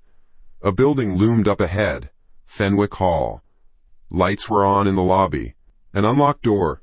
Please God, an unlocked door. I threw my shoulder against the heavy glass door. It swung open. I stumbled inside, into the sterile, fluorescent-lit emptiness of the main hallway. I could hear her feet hit the concrete steps outside. I scrambled down the hall, my breath coming in ragged sobs. I saw a classroom, C-104, the door slightly ajar. I dove inside, slammed the heavy wooden door shut behind me, and twisted the lock. The click was the loudest, most beautiful sound I had ever heard. I sagged against the door, my whole body shaking. For a second, there was silence, just the hum of the lights and the frantic drumming of my own heart. Maybe I lost her. Maybe she gave up. Then, a shadow fell across the frosted glass panel of the door. Bam! The entire door shuddered. I screamed and jumped back. The sound was deafening in the small room. Bam! Wood splintered near the lock. She was using the bat. She had gone back for the bat. Bam! Bam! Bam! She wasn't shouting anymore. Just the rhythmic, furious, methodical pounding of metal on wood. A beast trying to break into my cage. I backed away, stumbling over a desk, my eyes glued to the door as cracks began to spiderweb across the frosted glass. I scanned the room for a weapon, another way out. There was nothing, just desks, chairs, and a whiteboard. No windows on the ground floor. I was trapped. The pounding was a physical thing, hitting my chest, shaking my bones. It was the sound of my world being torn apart. Then, just as suddenly as it began, it stopped. The silence that followed was worse than the noise. It was thick, heavy. I held my breath, straining my ears. Did she leave? Was she waiting? I pressed my ear against the cool wood of the door, my body still trembling. I could hear something. Not footsteps, a soft, scraping sound. Then, a whisper. It came through the splintered wood of the door, low and intimate, as if she were speaking right into my ear. "Leah, open the door." I didn't answer. I couldn't. "You really don't want me to go home to Mai when I'm this upset, do you?" The name hit me like a physical blow. Mai. My other roommate. Sweet, oblivious Mai. At home. Alone. Waiting for us to get back. The cage I thought I had locked myself inside wasn't a sanctuary. It was just a different part of the trap. And the monster was outside, holding the key to a much, much smaller cage. The name hit me like a bucket of ice water. Mai. My other roommate. Quiet, sweet, keep to herself Mai. At home. Alone. It was a lie. It had to be. A desperate, last-ditch lie to make me open the door.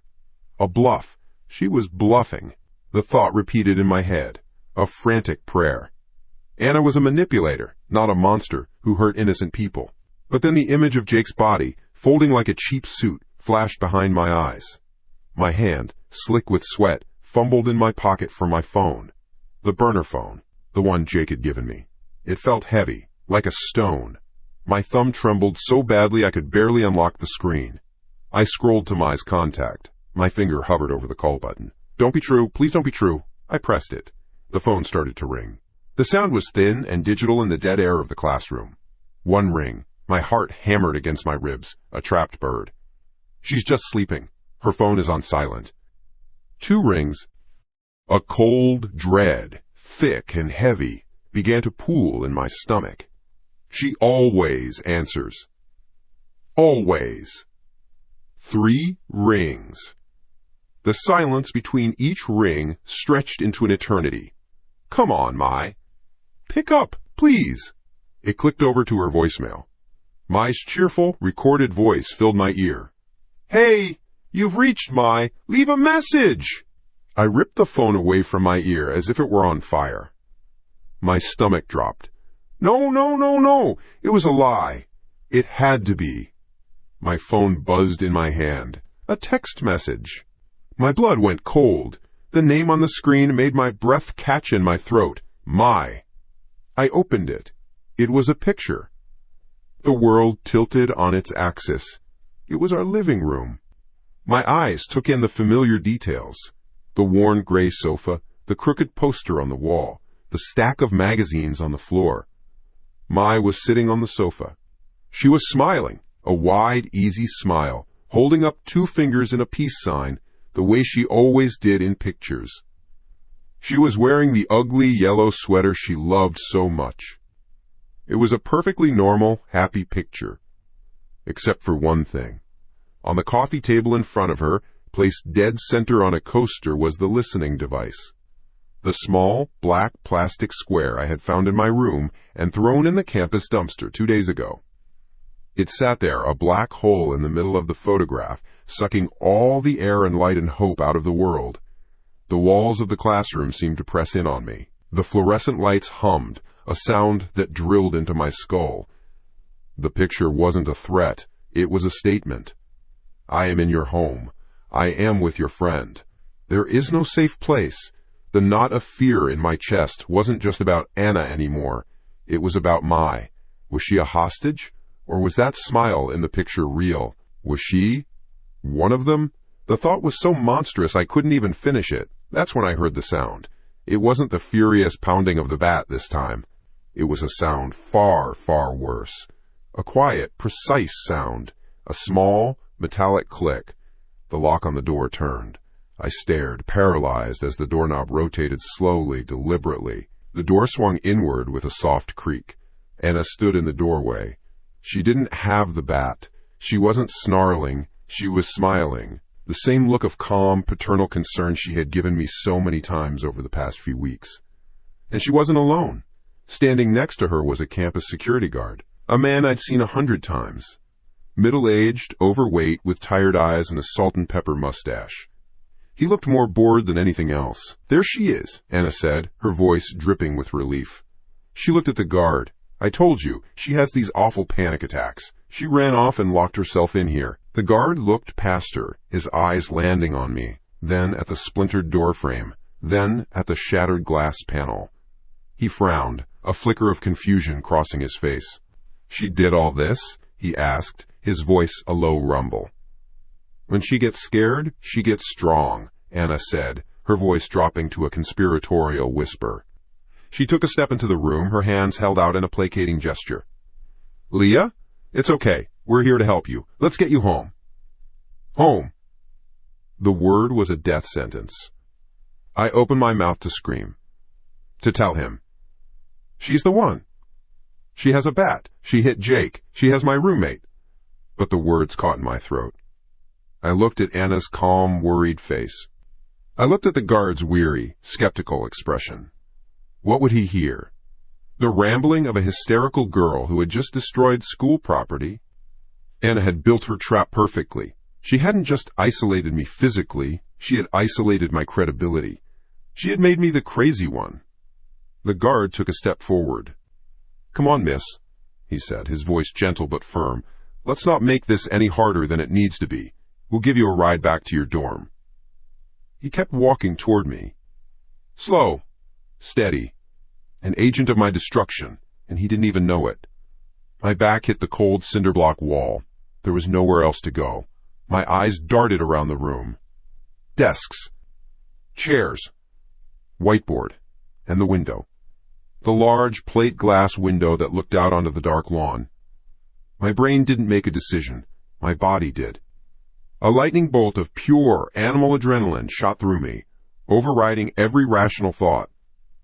The guard reached for my arm. In one fluid motion, I ducked under his arm, grabbed the nearest plastic student chair, and spun. It was lighter than I expected. I didn't aim. I just heaved it with every ounce of strength I had. It flew across the room and hit the window. The sound was an explosion. A deafening crash of shattering glass that made the guard flinch back, shouting in surprise. For a second, the world seemed to freeze.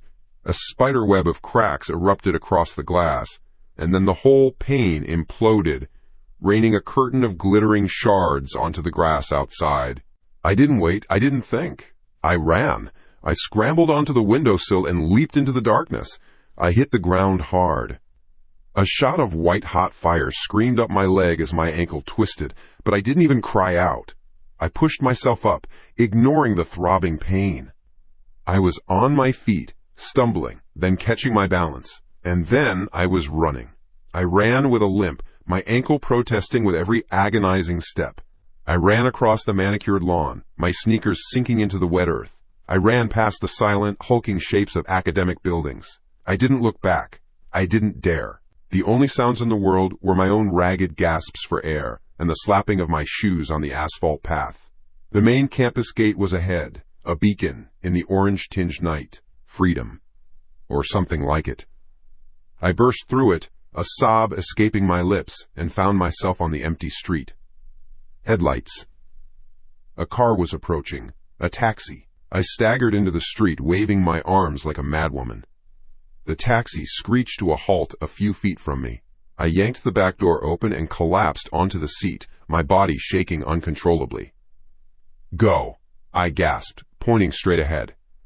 "Just go, please." The driver, a man with a grim face, glanced at me in the rearview mirror, took in my wild eyes and disheveled state, and pressed the accelerator. The car lurched forward. We were moving. We were getting away. My chest heaved. I finally risked a look back.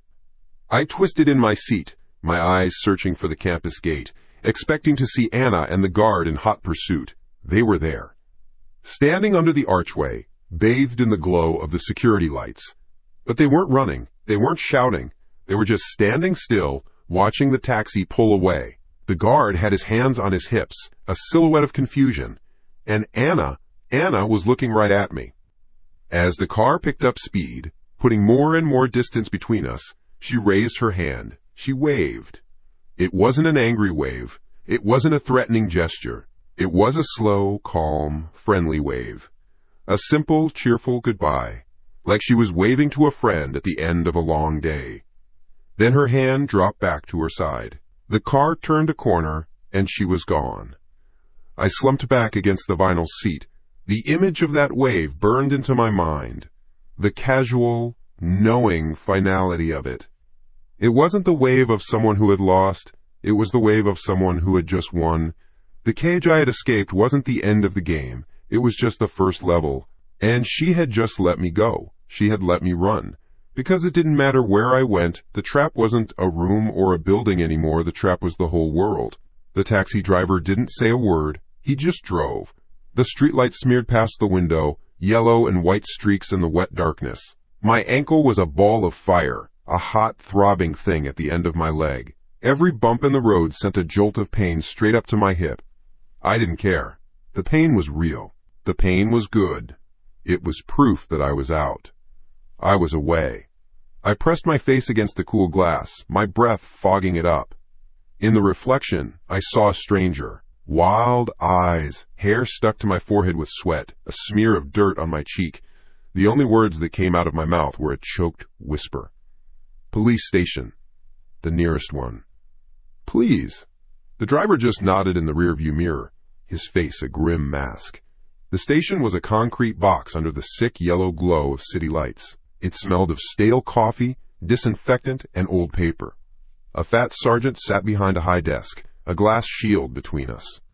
He was typing on a keyboard with 2 fingers, a look of profound boredom on his face. He didn't look up when I stumbled in. I need help, I said. My voice was a croak. He finished his sentence, then looked up, his eyes barely registering me. Take a seat? Someone will be with you. No, you don't understand. My friend, they have my friend, my roommate. Her name is Anna. She tried to kill me. The words tumbled out, a messy pile of panic. She hit my other friend, Jake, with a bat. On campus. She has a key. I saw a picture of her with my other roommate, in my apartment. Right now. The sergeant sighed. It was a long, tired sound, the sound of a man who had heard every crazy story in the book and was ready to hear another one. Okay, let's slow down. What's your name? Leah. Leah Foster. Okay, Leah. Did you take anything tonight? Have you been drinking? No! I'm telling you the truth. She cornered me in a classroom. There was a security guard with her. She told him I was having a panic attack. He believed her. I broke a window to get out. I pointed at my ankle, now swollen to the size of a grapefruit. Look, I jumped out a window. His eyes flickered down to my ankle, then back to my face. The look didn't change. It was a flat, dismissive stare. He thought I was crazy. A junkie. A girl having a bad trip. The hope that had carried me here, the desperate belief that these walls meant safety, began to crumble into dust. Anna's wave. The friendly, all-knowing wave. The trap is the whole world. She's a master at this, I pleaded, my voice breaking.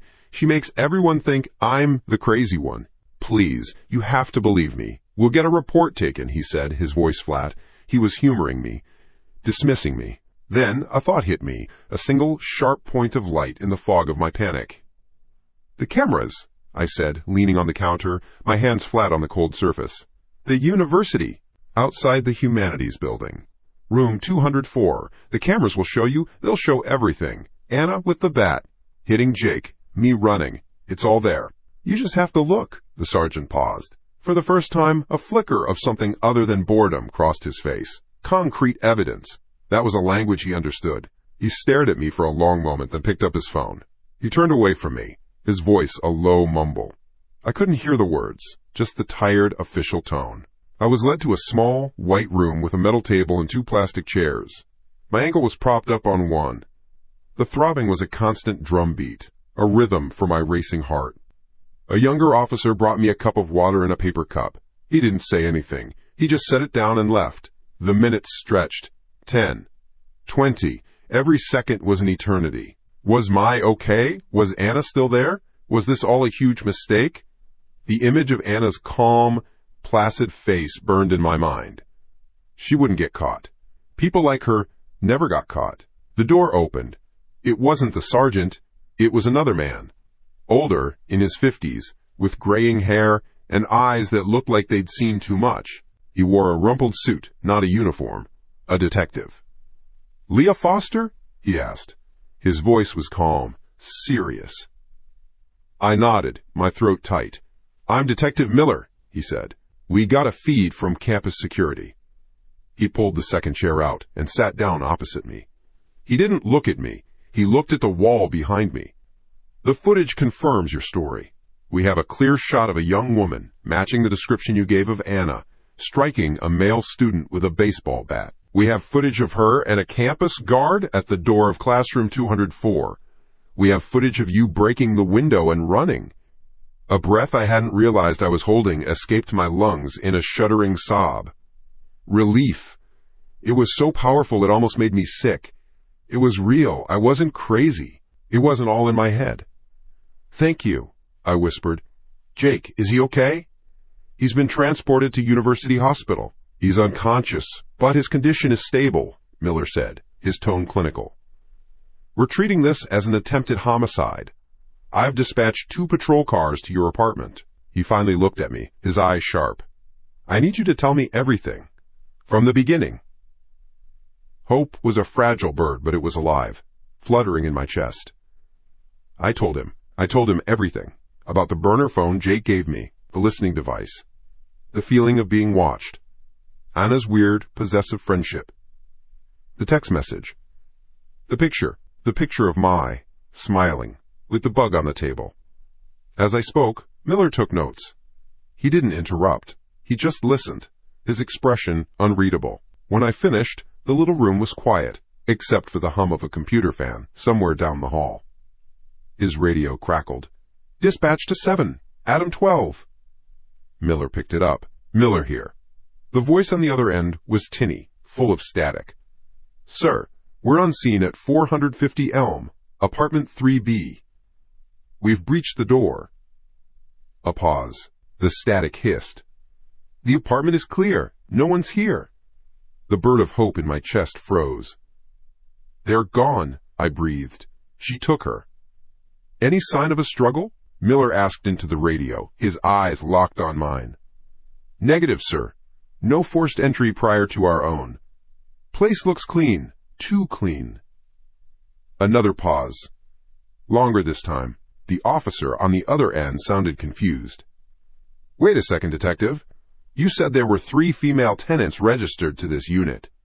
Foster, Nguyen, and Tran." "That's correct," Miller said.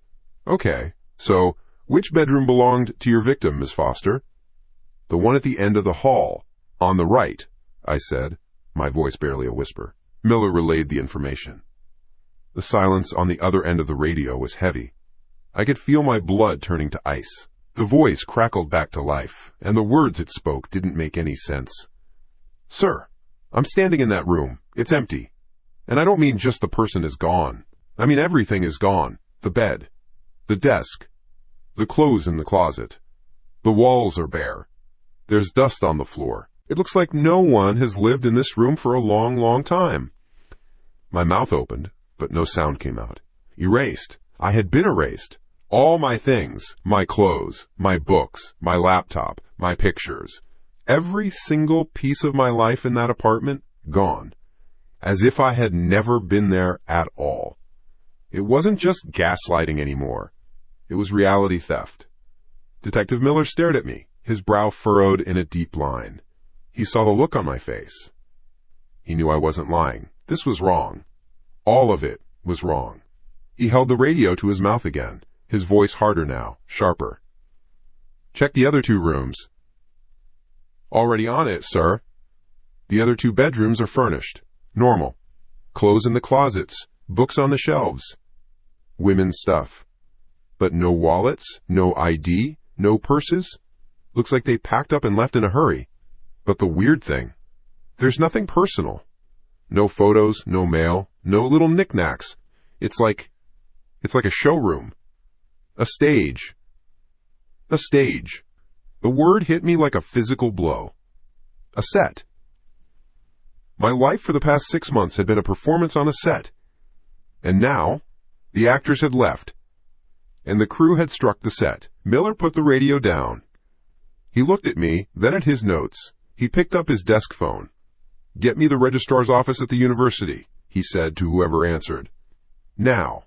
He waited, tapping a pen on the scuffed surface of the table. Tap, tap, tap. The sound drilled into my skull. My entire body was shaking. A fine, uncontrollable tremor. I wrapped my arms around myself, trying to hold myself together, but I felt like I was coming apart at the seams. "Yes, this is Detective Miller, City PD," he said into the phone. "I'm conducting an investigation. I need you to run a check on 2 students for me. Full-time enrollment, last 2 semesters." He glanced at his notepad. "First name Anna, last name Nguyen, Nguyen. He paused, listening. "Okay, second name Mai, last name Tran, Tran. He listened. I watched his face. His expression didn't change for a few seconds, and then his eyebrows pulled together. A deep V of confusion formed above his nose. "Nothing? Are you sure?" "Check under variance." "Annie." "Mai Ling." "Anything." He listened again, his jaw tightening. "No one by those names." "What about housing records for 450 Elm, apartment 3B? Another pause. His eyes widened almost imperceptibly. "Just one name? Leah Foster." He put the phone down very, very slowly.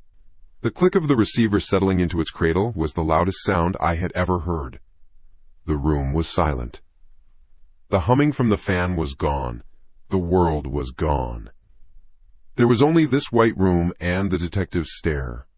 He looked at me, and for the first time I think he was just as lost as I was. The solid ground of his investigation had turned to quicksand. My mind was a white noise machine. It wasn't possible. It was not possible. I lived with them. I talked to them every day. I cooked with Mai. I argued with Anna about the thermostat. We had movie nights. I paid my share of the rent to Mai every month in cash. It was real. It had to be real. "Detective," I whispered, the words scraping my throat. "I don't understand." He leaned forward, his elbows on the metal table. The weary lines on his face seemed deeper. He looked at me, not with pity, not with suspicion, but with a kind of profound, shared dread. The look of someone who has just peered over the edge of a cliff and seen that there is no bottom. His voice was quiet, a low rumble that barely disturbed the air in the room. "Leah," he said, "there is no student named Anna Nguyen. There is no student named Mai Tran. They don't exist in any school or state database. They're ghosts." He let the words hang there, a death sentence. "So," he said, his voice dropping even lower, becoming a question that was more terrifying than any answer. "Who have you been living with for the last 6 months?" The words hung in the air. They didn't fall. They floated in the sterile white room, glowing like poison. "Who have you been living with?" "On sport room, Mashals, the desert." My mouth was a desert. My mind was a blizzard of white noise. I tried to connect the dots, but there were no dots. There was only a blank page where the last 6 months of my life were supposed to be. I looked at Detective Miller, expecting to see a trick, a test. I saw none. His face was grim, the lines around his eyes carved by a truth he understood no better than I did. "Ghosts." He'd said ghosts. "No," I whispered. The word was a dry rasp. "That's not possible. I paid rent. To Mai. In cash. Every month. We'll check bank records. See who cashed the checks for this address?" Miller said. But his voice lacked conviction. He was already grasping at straws. He picked up his radio again. 7? ADAM. 12, Miller. The static answered. Then a voice. "Go ahead, detective." "I want you to toss that apartment. Everything. I don't care about a warrant right now. We'll call it exigent circumstances. I want you to tear it apart. Rip up the floorboards if you have to. Something isn't right. Copy that, sir." Miller put the radio down. He looked at me.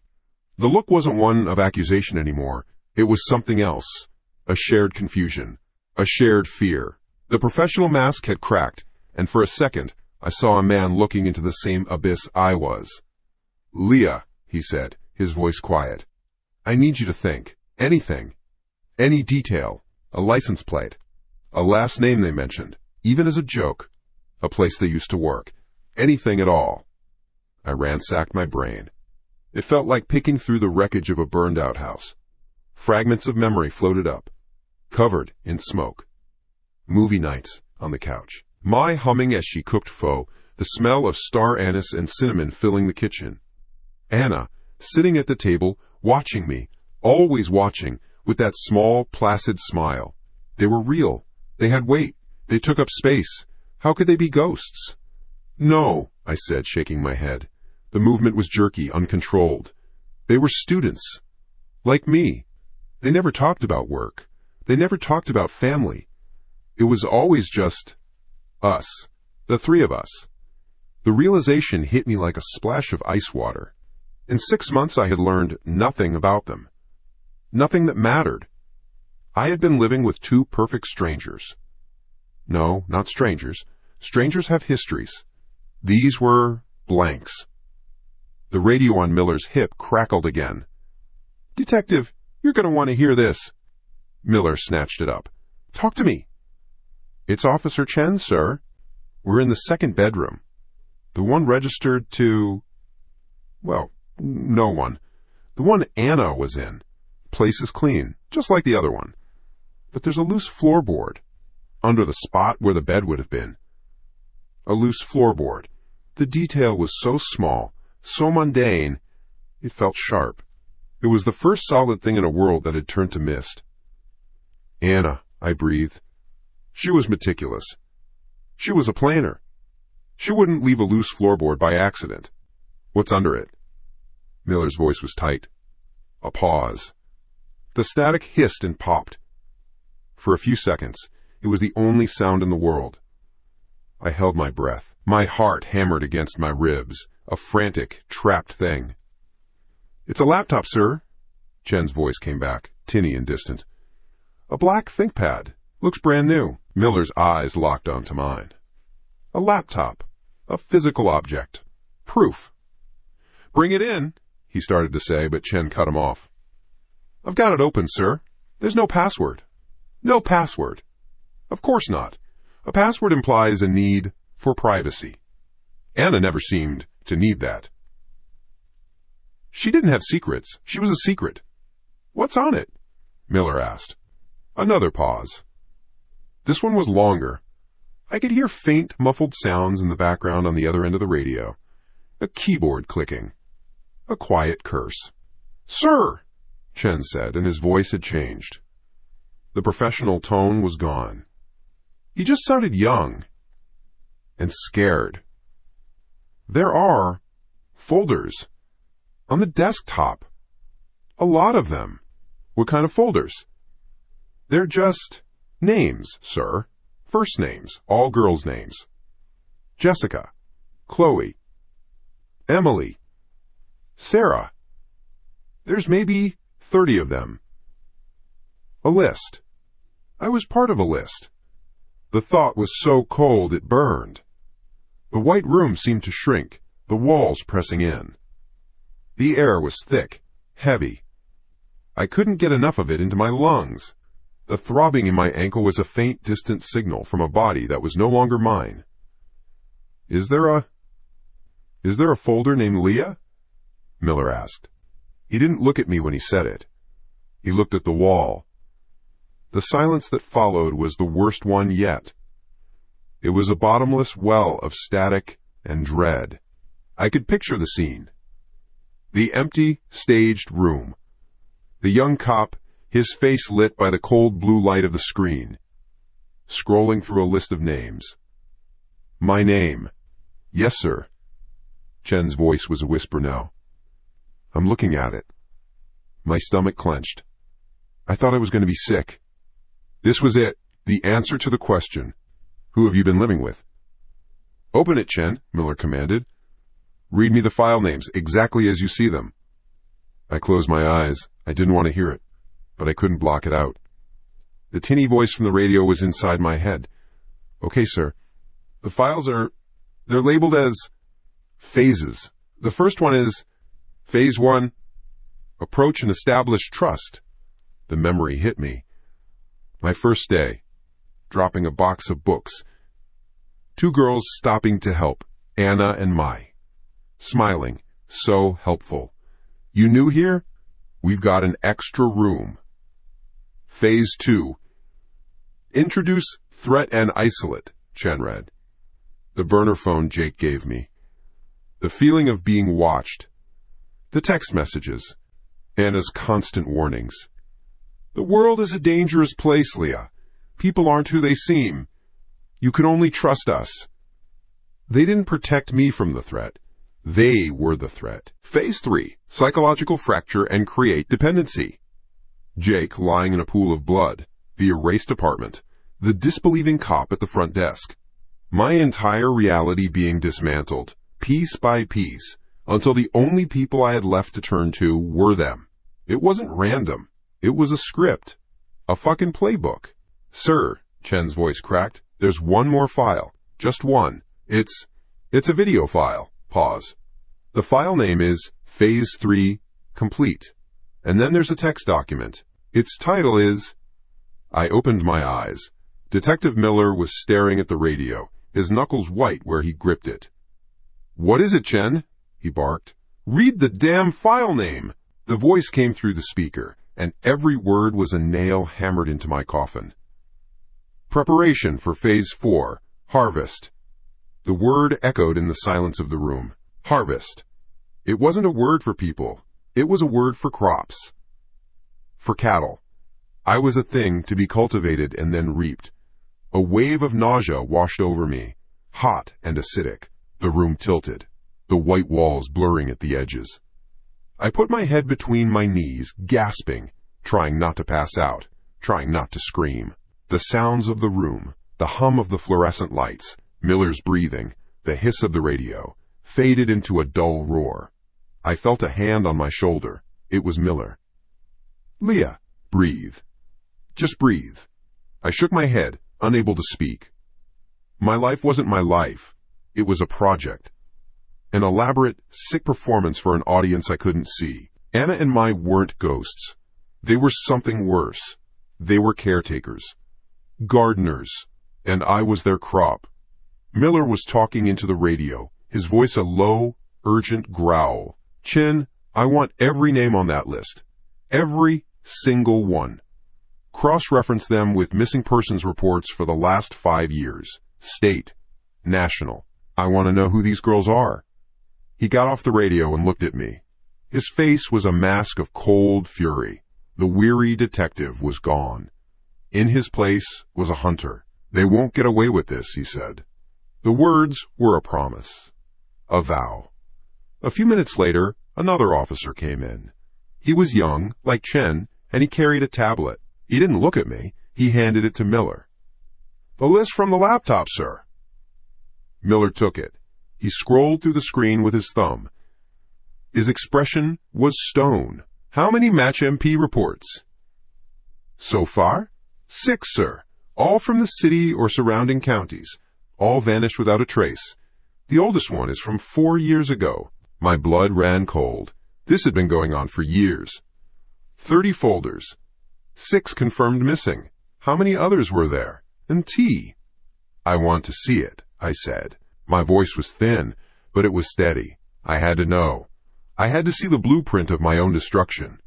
Miller hesitated, then turned the tablet toward me. The screen glowed with a simple list. Chloe D., Jessica R., Emily T., Sarah Jenkins, Maria the 5th. The list went on. My finger, trembling, reached out and touched the screen. I scrolled past my own name, my eyes scanning the others. They were just names. Faceless. But then my eyes snagged on one. Sarah Jenkins. The name wasn't just a name. It was a face. A faded, smiling face on a telephone pole. A missing person poster I'd walked past 100 times on campus. On my way to the library. Brown hair, bright eyes, a small gap between her front teeth. Have you seen me? The poster asked. I had seen her. Every day. I just hadn't known I was looking at a ghost. I hadn't known I was next in line. The tablet slipped from my fingers and clattered onto the table. The sound was sharp, violent in the quiet room. I looked up at Miller, my mind finally, terrifyingly clear. The question was no longer who I had been living with. The question was what they were planning to harvest. And if the police had arrived 30 minutes later, would my name have been the one on a missing poster tomorrow? The tablet hit the table with a plastic crack. The sound was too loud in the room, a gun going off. I couldn't look at it anymore. I couldn't look at her name. Sarah Jenkins. The girl on the poster. The girl with the gap in her teeth. Another folder on a list. Another project before me. 30 names, I heard myself say. My voice was a stranger's. Flat. Dead. 6 are missing persons. What about the others? Detective Miller looked away from me, his jaw tight. He picked up the tablet, his thumb swiping across the glass. They're probably not reported yet, he said. The words were meant to be procedural. They felt like a death sentence. How many girls were out there, right now, living with their own Annis and Mace, thinking they had found friends, being carefully, patiently dismantled? This is big, the young officer with the tablet said. His name tag read Harris. He looked like he was barely out of the academy. He looked like he wanted to be anywhere else but here. This is organized. No shit, Harris, Miller snapped, not looking up from the screen. Get tech on the line. I want them to go through every byte on this thing. I want to know who bought it, when they bought it, what Wi-Fi networks it's ever connected to. I want everything. Harris nodded, fumbling for his radio. I just sat there. The white walls of the interrogation room felt like they were shrinking. The air was getting thick. Harvest. The word kept circling in my head like a vulture. A farmer harvests wheat. A butcher harvests cattle. What do you harvest from a person? Miller suddenly stopped scrolling. He held the tablet still. His face was a mask. What? I asked. The word scraped my throat raw. What is it? He didn't answer. He just stared at the screen. I pushed myself up, my ankle screaming in protest, and limped the one step to his side. I looked down at the screen. It was the file directory. The list of names. Chloe.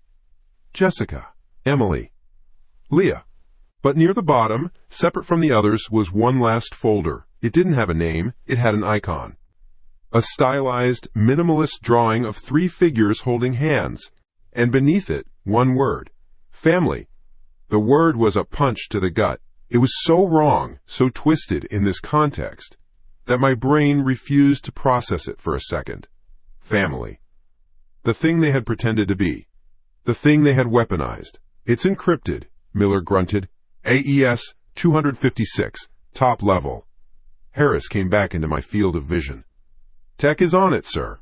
They said it could take a while. This is military-grade stuff. I don't care if they have to call the NSA, Miller said, his voice a low growl. I want that folder open. Now. He looked at me. The fury on his face was for them, but for a second it felt directed at the whole world. Whatever is in there, it's the answer. It's the why. The next few hours were a blur of cold, bad coffee and the low hum of fluorescent lights. They moved me from the stark interrogation room to a small, cluttered office. A victim's lounge, they called it. It felt like a cage with a sofa. Miller stayed. He didn't talk much. He just sat in a chair across from me, drinking his own coffee, looking at his phone, then at the door, then at me. We were waiting. The silence was a living thing in the room, getting bigger and heavier with every minute that passed. Every time a phone rang in the hallway, my heart leaped into my throat. Every set of footsteps made the muscles in my back tighten. I was a wire, pulled taut, waiting for the snap. The why. Why me? Why Sarah Jenkins? What was Phase 4? What were they going to harvest? My organs? My identity? My sanity was already gone, so it couldn't be that. The door opened. It wasn't Harris. It was a different man, older, with glasses and a tired expression. He held a laptop, the black ThinkPad. My stomach dropped. Detective Miller, the man said. We're in. Miller was on his feet in an instant. What is it, Dave? The family folder, the tech, Dave said.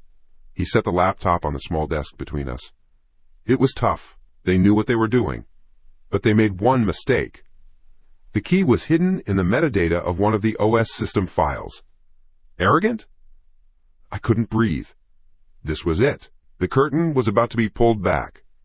I braced myself for what I would see. Financial records, a manifesto, a list of buyers, something that would make this make sense in a sick, criminal way. Dave tapped the trackpad. The folder opened. It was almost empty. There was only one file inside. It wasn't a text document. It wasn't a spreadsheet. It was a video file. MP4. The file name was one word. Graduation.mp4. Graduation? Miller read aloud.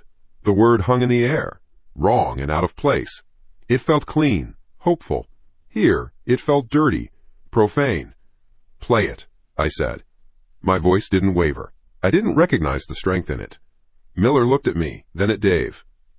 Leah, you don't have to see this. Play it, I repeated. It wasn't a request. I had been a puppet for 6 months. I was done being protected from the truth. I needed to see the puppeteers. Dave hesitated, then his finger clicked on the trackpad. The screen went black for a second, then lit up. The video quality was sharp, HD. The sound was clear. It was a room. A perfectly white room. No windows. A single, bare mattress in the corner. It wasn't my apartment. It was something else. A cell. There was a girl sitting on the mattress. She wasn't me. She was younger, maybe 19, with dark, curly hair and wide, terrified eyes.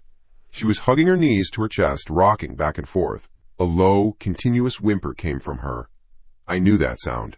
It was the sound of a mind that had been pushed past its edge. I had made that sound myself, huddled in my own bedroom, thinking the world was ending. For her, it probably was. Who is she? Miller breathed. No idea, Dave said, his eyes glued to the screen. No match in the missing persons database. Not yet, anyway. I watched the girl on the screen. I saw the slight tremor in her hands, the way her eyes darted towards the door every few seconds. She was expecting something, dreading it. I knew the feeling. It was a cold pit in your stomach, the certainty that the other shoe was about to drop. And then it did. The door in the video opened. It didn't slam or creak. It just swung open silently. 2 figures stepped into the white room. My heart stopped. It didn't just throb. It stopped cold. It was Anna and Mai. But it wasn't them. Not the girls I knew. They weren't wearing jeans and college sweatshirts. They were wearing crisp, white lab coats, the kind doctors wear, the kind scientists wear. Their hair was pulled back tightly. Their faces were scrubbed clean of any warmth, any friendliness. They looked sterile, clinical. Anna was holding a tablet. She smiled at the whimpering girl on the mattress. It was a smile I had never seen before. It had no humor, no kindness. It was a smile of assessment, of approval. Congratulations, Elizabeth, Anna said. Her voice was the same calm, soothing voice she'd used on me 100 times. But here, it was terrifying. It was the voice of a zookeeper praising a trained animal. You endured. You proved. You're strong enough. The girl, Elizabeth, looked up at them. Hope and terror fought for control of her face. Is it over? She whispered. Mai stepped forward. She knelt down in front of Elizabeth, moving with a grace that was almost predatory. She placed a hand on the girl's shoulder. I flinched, remembering that same hand on my own shoulder, offering me tea, telling me everything would be okay. Over? Mai said, her head tilted. Oh no, it's just beginning. She smiled, and her smile was even worse than Anna's. It was full of a terrifying pride, a fanatic's joy. Welcome to the family. The video ended. The screen went black. The office was silent. The only sound was the hum of the laptop's fan.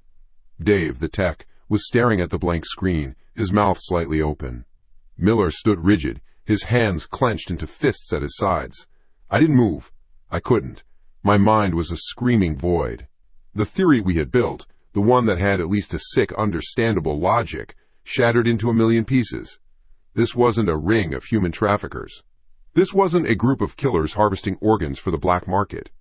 The word harvest wasn't about taking something from us. My blood ran cold. The air left my lungs in a rush. It was a recruitment, a selection process, a test. They put girls through a systematic psychological hell. They broke them down, isolated them, fractured their reality. pushed them to the absolute limit of human endurance. Not to kill them, but to see who survived, to see who was strong enough. Sarah Jenkins, missing 4 years. She must have failed. The other 5 missing girls, they failed. The other names on the list, they were all candidates. In process. Or failed. And me. I survived. I made it to Phase 3. Complete. I was ready for Phase 4. I looked up at Miller. His face was pale. The shared confusion was gone. The hunter's fury was gone. All that was left was a deep, profound horror. He was looking at me, but he was seeing something else. He was seeing a monster's resume. I wasn't a victim they were trying to break. I was an applicant who had just passed the final interview. The room smelled of new paint and fear. They called it a safe house. A sterile box on a suburban street with identical beige furniture and a patrol car parked out front. It felt more like a cage. A neatly furnished, well-guarded cage. Detective Miller sat in the armchair across from me, his coffee untouched on the end table. He hadn't said much since we got here. What was there to say? The video had said it all. Welcome to the family. I wasn't a victim. I was a graduate. The thought was a shard of glass turning over and over in my gut. Every girl on that list, every Sarah Jenkins was an applicant. The ones who vanished had failed the test I had passed. I had survived their 6-month psychological demolition course. And now what? What was Phase 4? What was the next round? My body was a live wire. Every creak of the house, every distant siren, made my teeth grind. Sleep was a country I couldn't visit anymore. Every time I closed my eyes, I saw that white room. I saw Anna and Mai in their lab coats, their smiles a perfect blend of pride and poison. The girls I thought were my friends. My lifeline. They weren't just monsters. They were scientists. And I was their successful experiment. The lights in the living room flickered. Once. Twice. I flinched, my hand flying to my throat. Miller looked up. Over by the front door, a young cop, the same one from the station, Harris, glanced at the ceiling fixture. Just the grid, he said, his voice flat with forced calm. Happens out here sometimes. Old wiring. Miller nodded, but his eyes stayed on me. He saw it. He saw that I wasn't buying it. There were no coincidences anymore. The world wasn't a place of faulty wiring and random chance. It was a place of design. A meticulous, cruel design. I wrapped my arms around myself, trying to hold my own pieces together. They knew I was here. It wasn't a question. It was a fact, as solid as the floor beneath my feet. They were letting the cops have their little moment of feeling in control, letting them set up their toys and their guards. A cat letting a mouse think it found a hole to hide in. The silence that followed the flicker was worse than the sound. It was heavy, full of waiting. I watched the window, where the sun was starting to dip below the cookie-cutter rooftops across the street. Shadows stretched like fingers. The patrol car outside was a black shape, a useless monument to a safety that didn't exist. The cops thought the threat was out there. They thought walls and guns could stop it. They didn't understand. The threat wasn't a person who could be shot or a car that could be followed. It was an idea, a system. And its roots were already inside my head. Ding-dong. The sound of the doorbell was an explosion. Every muscle in my body went rigid. Miller was on his feet in an instant, his hand instinctively going to the gun on his hip. Harris and the other officer by the door drew their weapons, moving with a fluid, practiced motion. One of them flattened himself against the wall beside the door. The other peered through the peephole. "Who is it?" Miller's voice was a low growl. "Delivery," the cop at the peephole whispered back. "Fast-track courier, just a guy." "Did you call for a delivery?" Miller asked me, his eyes burning a hole through me. I shook my head, unable to speak. My throat was clamped shut. "A delivery. For who?" "Tell him to leave it on the porch," Miller commanded. The cop spoke through the closed door. His voice was firm, official. "Just leave the package on the mat and step back to your vehicle." I could hear the muffled sound of the delivery guy's confused reply. More words were exchanged. Harris went to the window, peering through the blinds. "He's backing away," Harris confirmed. "Getting in his van. It's a standard delivery van. Plates are clean."